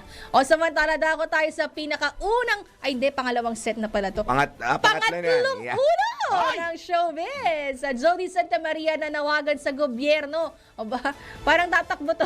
Nanawagan sa gobyerno. Nanawagan sa gobyerno na palakasin pa ang paglaban sa fake news. Alamin natin ang detalye mula kay Anton. Mga latest na pinag-uusapan, mga latest na pinagchichismisan. Pinoy Gising Showbiz Spotted. Narinig mo ba yung ginawa namin? Narinig mo ba, Hindi, busy nakarinig mo ako ba eh. yung question of the day? Nanonood ako ng Viva Maxi. Huwag ako subscribe. May QOT, may question of the day May na kami question ngayon. of the day meron. naman. Oo. Ano sabi Question. namin, Ah. pag naulaan ng mga viewers natin, Ah. yung edad Edad mo, mo. may 200 pesos Gcash Ay, na. gagawin ko 300. Ayan. Mula kay Jarrell Justin. Magko-comment ako. Pumalakpak ka ba? Magko-comment ako. My goodness. Papalakpak ka ba dyan? Tapusin mo muna ako. Nag 100 kami. Yung pag napuntuhan yung edad mo, kaya yung malapit. Kaya malapit. Ang Pero pagka kung hindi kung may impunto, ikaw naman magsasabi nun. Yes. Announce mo mamaya. Sige. O hindi kami nagbibiro, wala pa nagsisend ng sagot. Bala kayo. Facebook lang, Facebook Live. 40 daw. Facebook Live ha. Ayan, May oo. sumisip-sip po. 40 daw. 40. Basta may bibigyan akong clue. Ayan. Clue. Oy, bilisan mo, dumadami na yung nanonood. May clue. Ayan. Ano, ilan tao? Ang clue ay basta na natikman ko noon pa ang candy na nougat. May idea ka? Ang tagal na Ay, alam niyo. Alam ni Papa Winner. Baka pwede ba sumali to? Mas matanda sa akin yan eh. Sali kayo, sali.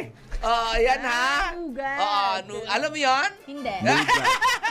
N-O-U-G-A-T. Yeah, N-O-U-G-A-T. Yan, yung kulay puti na masarap na parang may mani-mani. Ayan. Ayan ha, may clue na. Mamaya magbibigay pa ako ng clue. 200 din yan ha. Saan ka magbibigay ng clue? Ang balik mo bago matapos ang programa. Oo. Anyway, going back dito sa ating balitang showbiz, nako, handang-handa nga itong si Jody Santa Maria kung sakali man na ipatawag siya ng Tri Committee ng House of Representatives, Quadcom. Oo, ng Quadcom.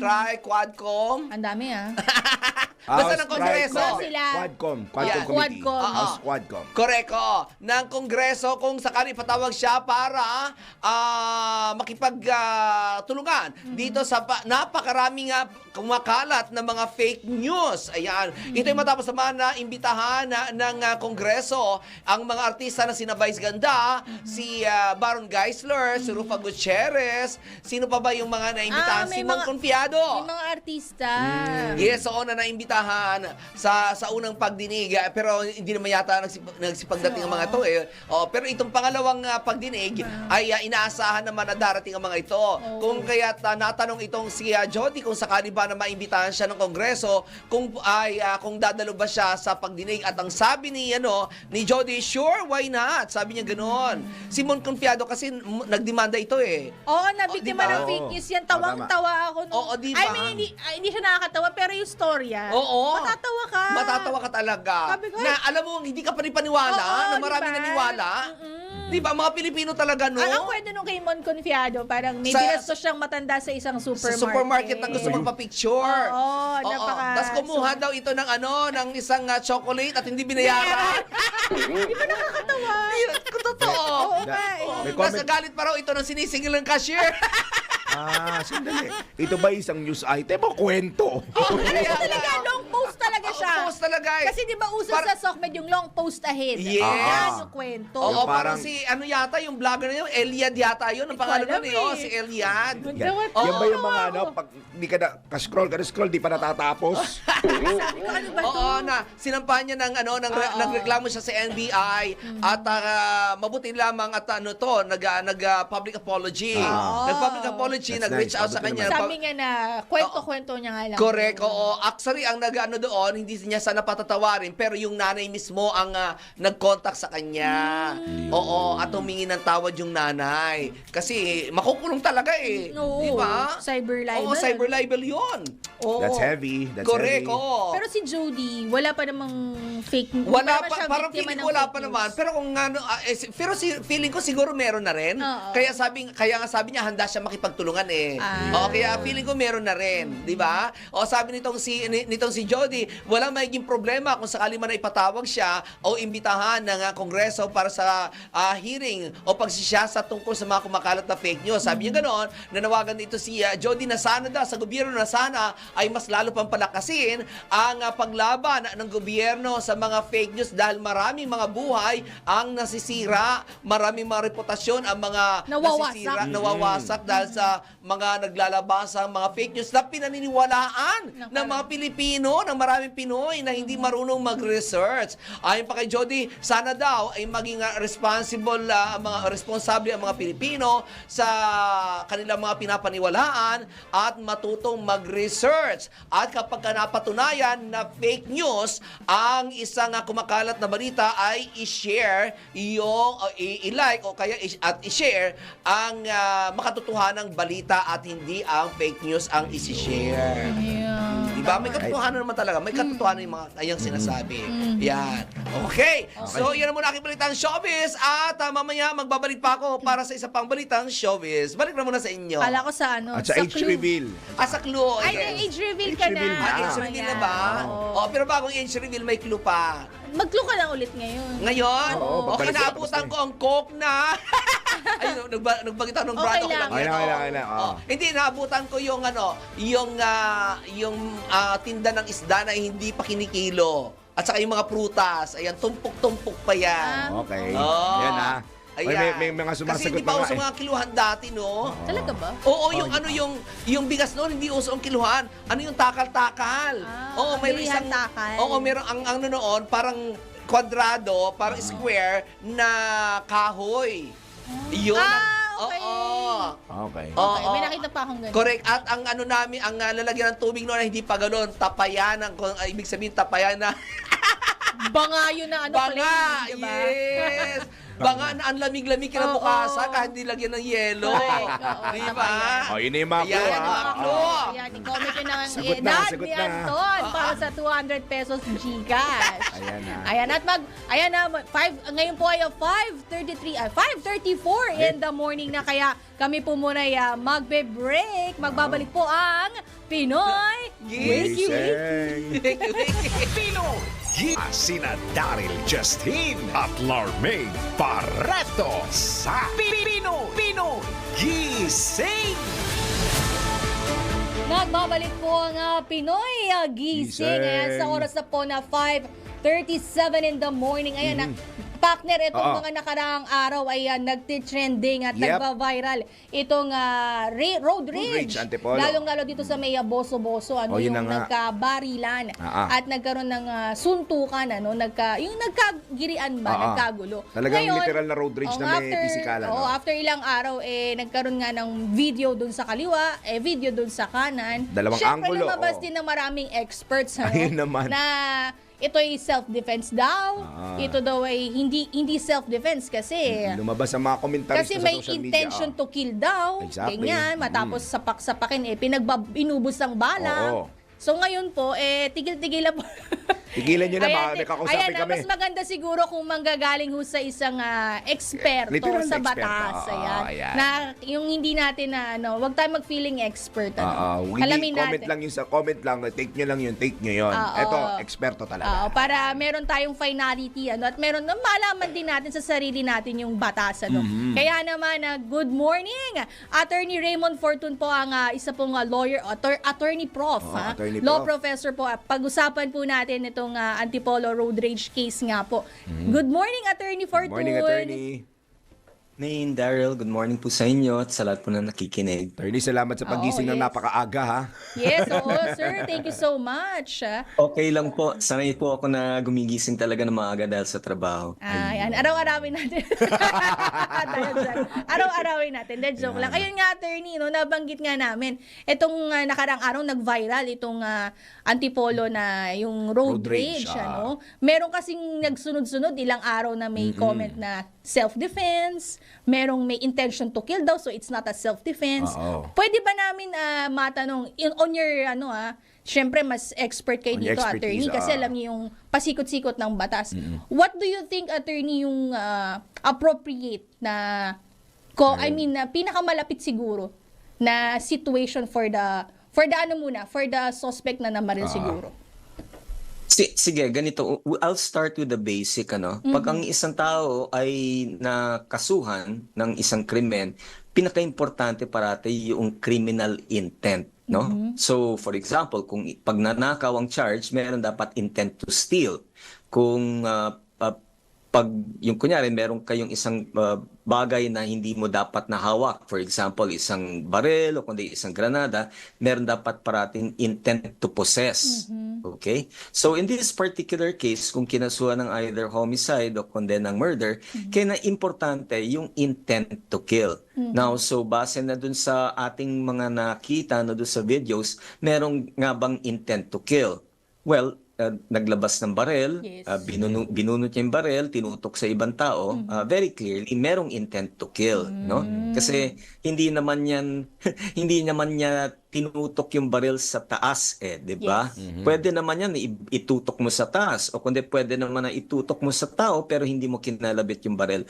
So clearly by pointing the gun at somebody else and then you pull the trigger, then there is at least a presumption na merong intent nga to kill o nasaktan ng ibang tao. Okay? Ngayon, so punta ngayon tayo doon sa concept of self-defense. Yan. Sa ating pong revised penal code, meron pong 3 elemento po para pong masasabi natin ng isang tao kahit merong intent to kill. Kahit merong intent to kill, kinakailangan kung gusto niyang i-raise yung depensa na self-defense, meron dapat 3 elemento. Ang unang-una po, yung unlawful aggression or yung illegal no, na aggression. Saan nagmumula ito? Ito nagmumula dapat doon sa tao na nasaktan. Okay. Okay? So, meron nga ba talagang unlawful aggression dito? Ayoko po kasi maghusga kasi hindi natin nakita yung buong pangyayari. Oo, pero nakita attorney, lang natin yung pagsuntukan. Oo, correct. Oo, So, kasi hindi natin alam kung sino nag-umpisa. Yes, kasi yung parang Paano nag-umpisa? after nung baril na video, sumunod naman yung eto nandun sa kabilang side, yung mas malapit, yung hinabol siya nung magtatay ata ito, no? Yes. Magtatay, Yes. hinabol siya hanggang sa likod ng sasakyan, tapos pinagsusuntok, inaawat, hindi nagpaawat, hanggang umabot nga doon sa bago nagkabarilan. Yes, I don't want to make any prejudgments or to say that tama yung isa or mali yung Tama. isa, no? Kasi kwento nila yan eh. Tama. And hindi natin alam yun just before ito yung nagtumigil sila doon sa isang tabi, hindi natin alam kung saan nagmula eh. Yes. Ang nababasa natin na nagkaroon daw ng gitgitan, na may sinasabi pa nga na nasugatan daw o nagasgasan daw yung sasakyan, etc., no? I mean, there should have been a point wherein dapat natigil na sana eh. 'Di ba? Yung Yes. even yung may nadinig tayo na hinabol daw yung SUV. See? So again, we should not really no, napakahirap kasi na gumawa ng conclusion kagad simply on the basis of the 2 videos. Kailangan babasahin natin yung buo. Yung pangalawang elemento po, no, Maine at saka Daryl, is yung reasonable necessity of the means employed to prevent or repel yung unlawful aggression. Base po sa mga desisyon ng Supreme Court, ano nga ba yung reasonable necessity of the means employed? Dito ang ginamit po ay barel. Yes. Now, yung bang barel ay sufisyente o nararapat na gamiting weapon para ma-resist yung nangyayari po, no? O sige, let's go into this scene. Makikita niyo po ay ilang beses po na sinuntok itong gunman, no? At makikita niyo pinagtulungan pa nga. I mean, was there yung bang paggamit ba ng barel, was that necessary Yes. para mapigilan yung pambubugbog sa kanya? Or was there actually a point wherein natigil na yung pambubugbog and dapat hindi na niya binunot yung barel na nanggaling dun sa kotse? I do not know. And again, we should not interfere on dun sa defense. Yes.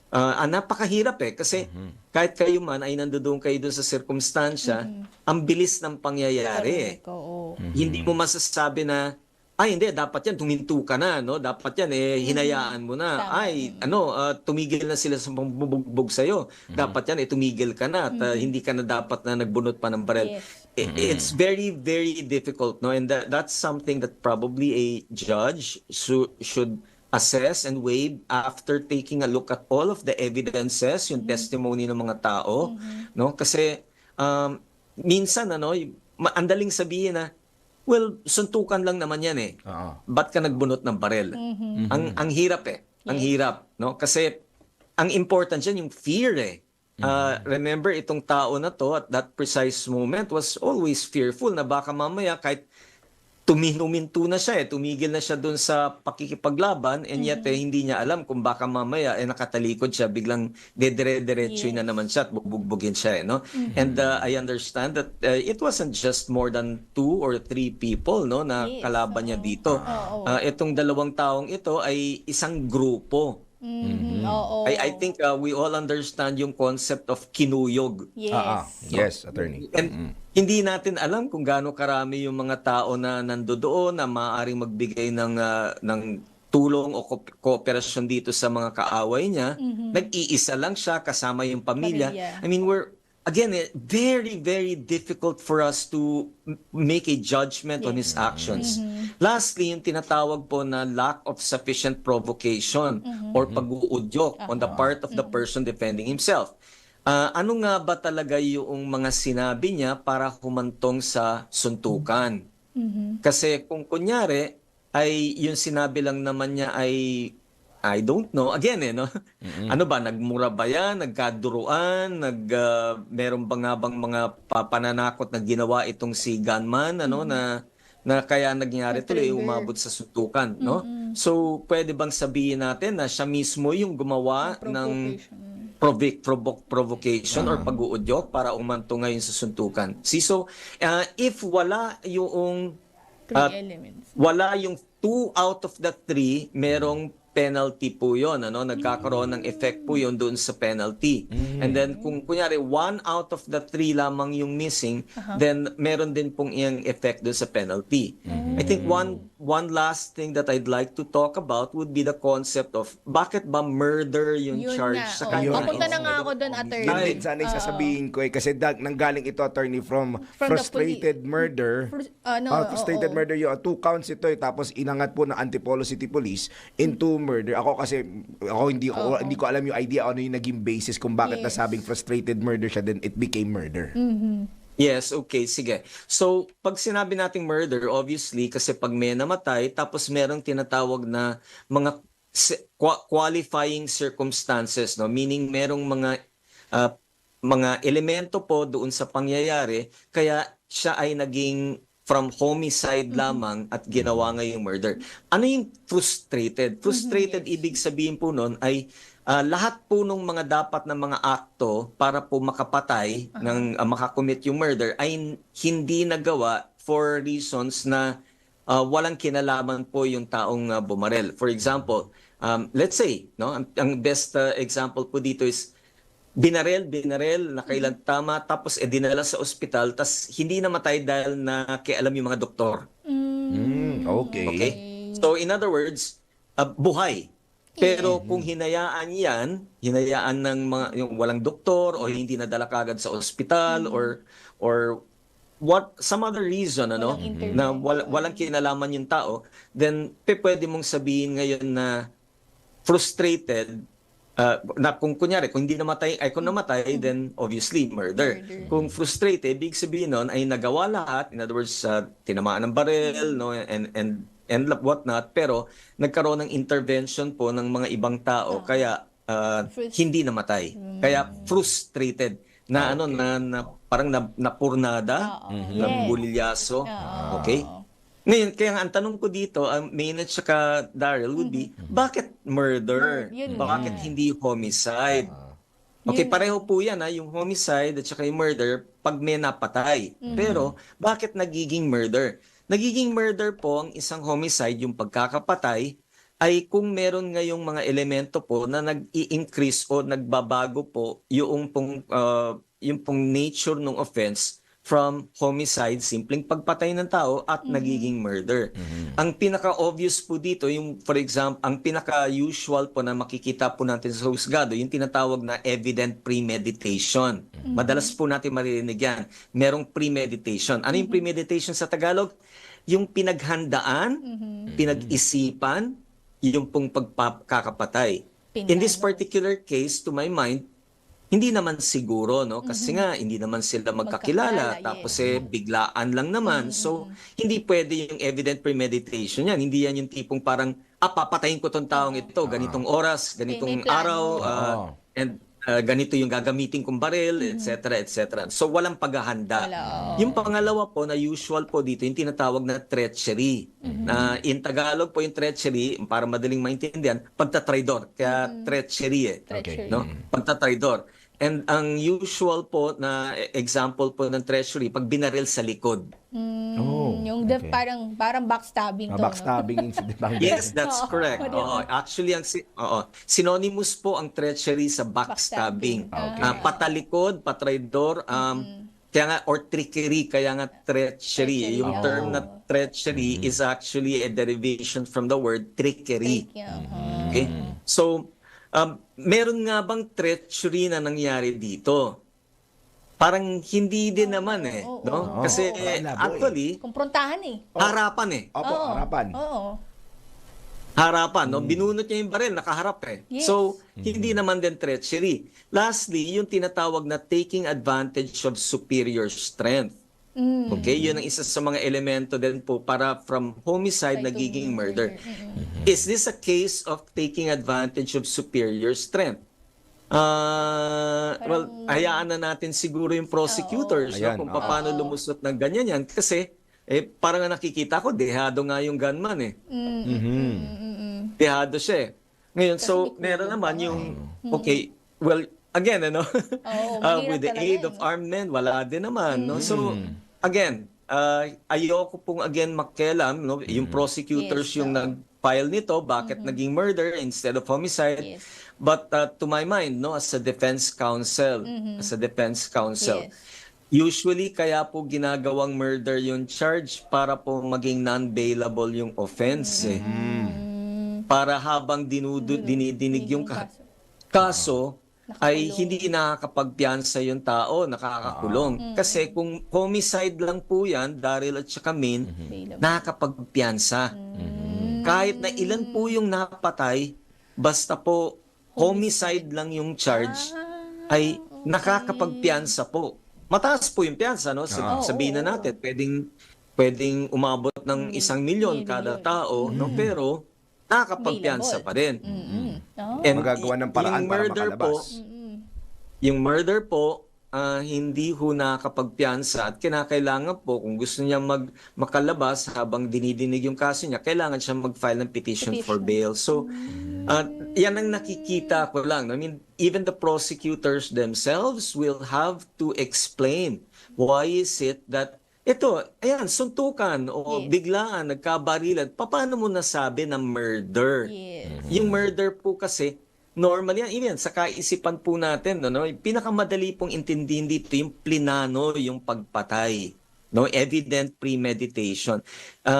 Ito ba ay meron ba talaga siyang plano na patayin or meron siyang nung araw mismo na yun? Ang alam ko galing nga sila sa resort eh. Yes, oo nga eh. Parang ano lang talaga, girian lang talaga sa kalsada. Encuentro lang po. talaga.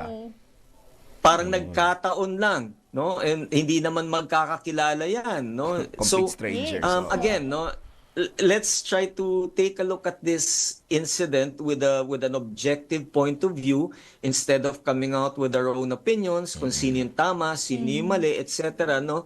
And then just siguro obserbahan na lang natin kung paano yung pagkilos ng ating mga prosecutors at kung paano ito didesisyonan ng huwes. And for sure, attorney, tututukan yan ng marami nating mga kababayan. Kahit kami dito sa DWIC. Sadly, attorney, medyo bitin na tayo sa oras. Ang saya pala ng batas, sobrang kailangan yun nga, maganda nga galing kay attorney Prof. At least, nalinawan na Fortune, tayo. meron Gaya nun, mga yung idea basis. about murder and homicide. Bago tayo it's mag-comment, di ba? Yung iba, grabe mag-comment, no? Para akala mo sila yung nagtapos ng ng law. Oo, kaya nga Ayan Attorney Fortune, maraming salamat po sa inyong oras ngayong umaga. Umaga. Para magpaliwanag po, ha? Sana makaulit kami, attorney. Wag ko kayo manawa. Hindi naman po. Good morning po ulit sa lahat at maraming pong salamat. Ayun. Thank you, attorney. Ingat po. Ayan sa mga nagko-comment, huwag masyadong, iba na may personal. Relax. Hindi nyo naman kilala yung mga yan. Tsaka hindi affected Relax. Yun nga, hinimay-himay po ni attorney Raymond Fortune mula po sa isang eksperto yung yung kung paano ho, yung kumbaga yung way. Yung technicalities ng kaso mismo. Kaya wag ho tayong comment ng comment, ha.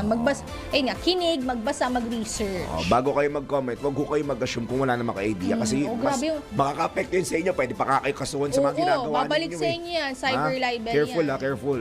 Iba grabe, pinipersonal. Walang ganon. Kung hindi ninyo kilala, wag kayong ganonin. Paalala ko na lang yung golden rule. Kung ayaw nyong gawin yun sa inyo ng ibang tao, huwag nyong gawin sa kanila. Tama. Kaya yan, kinikindatan na tayo ng mga tao dito. Ang oras po sa buong kapuluan ay 5:55 in the morning. Magbabalik po ang Pinoy Gising. Oras, hatid sa inyo ng Game Zone. Detay na ako sa di nakaka-stress. Game na game sa Game Zone. Visit gzone.ph. Real player, real game. Pinoy Gisingin ang mga dugo kasama sina Daryl Justin at Larmaine Barreto sa Pinoy Gising! Ayan po, 5:56 na po ng morning. Nasa huling sigwada na tayo ng Pinoy Gising. Napasarap yung ating kwentuhan dyan kay, kay Attorney Raymond Fortun. Si Attorney Fortun pala isang professor. Doon ko nga lang din nalaman. Kaya nga. Kaya dapat ang Attorney Prof, maraming salamat. Attorney Prof, thank you. Kaya buti hindi daw siya mananawa. Araw-araw Huwag ganun, uy. Relax tayo. Tayo din. Relax lang din tayo. Relax lang gaya po ng kami. mga sinabi natin sa netizen. Ay, samantala, tanggap muna po tayo ng isang report. Malacanang nanindigang di dadalo mga cabinet members sa ikalawang Senate hearing ukol sa pag-aresto kay dating Pangulong Duterte. Report mula kay Patrol 13, Gilbert Perdes. Hindi dadalo ang mga miyembro ng gabinete ni Pangulong Ferdinand Marcos Jr. sa ikalawang pagdinig ng Senate Committee on Foreign Relations. Itong kinumpirma ni Executive Secretary Lucas Bersamin.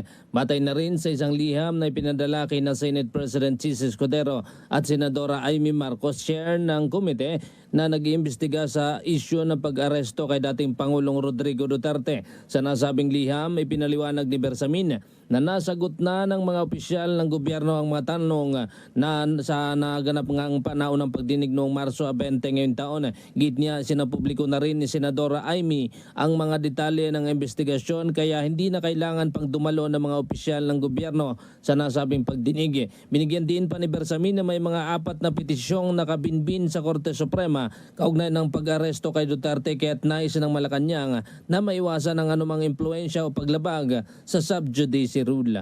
Patrol 13, Gilbert Perdes para sa Himpilang May Totoklas, DWIZ, nagbabalita ng tama, naglilingkod ng tama. Kapag may bagong balita, naka-on air, agad-agad, DWIZ Patrol Report! Samantala sa ating showbiz, Gloria Diaz wala nang balak magpakasal sa kanyang karelasyon ngayon. May jowa pala si Madam Gloria. Gulat ako, Alamin natin ang detalye mula kay Anton. Mga latest na pinag-uusapan, mga latest na pinagchichismisan. Pinoy Gising Showbiz Spotted. Ayaw na nga nitong si Gloria Diaz kasi matanda na raw siya. Ayaw na niya magpakasal. So yun na yun. Tapos. Sabi sa'yo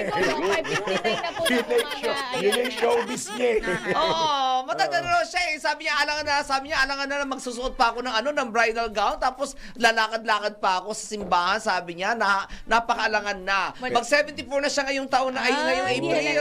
Ngayong April, oo. Yung kanyang jowa, mas bata sa kanya ng 80 years. So 74 minus 73 minus, kasi 73 siya ngayon minus 8, minus 65. Very diba? 65 years very, old. Lang talaga, very chill lang ito. Uy, presidente yung kanyang ng bangko, Development Bank of the Philippines. Si Michael De Jesus. Kamag-anak ko pala. President and CEO. Taray yung babangser. Ninong pala Yes, mapera.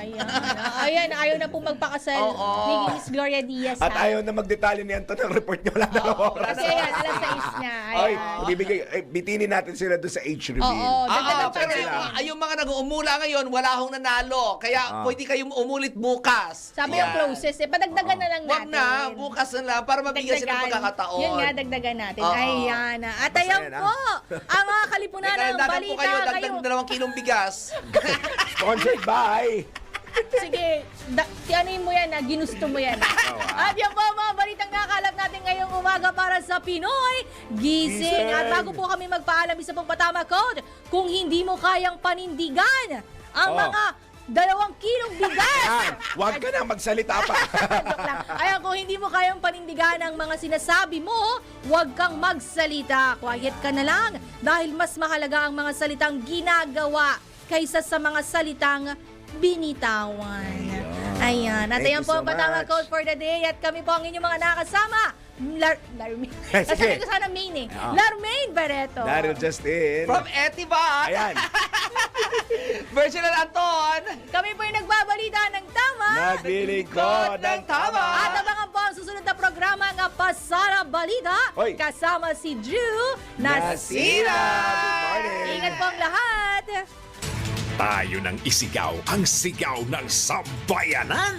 Pinoy Gising! Bangon na, tayo na! Dahil ang dami nang nangyari. Alamin ang mga balita, alamin ang mga latest. Live na live sa DWIZ News Nationwide, DWIZ News TV at Aliw Channel 23. Nakalive din sa lahat ng DWIZ Digital Channels. Sino at ano ang mga pinag-uusapan sa lahat ng mga tumpukan? Sino ang mga trending at viral? Gisingin ang mga uga, gisingin ang mga dugo. Kasama sina Daryl Justin at Larmaine Barreto sa Pinoy Gising!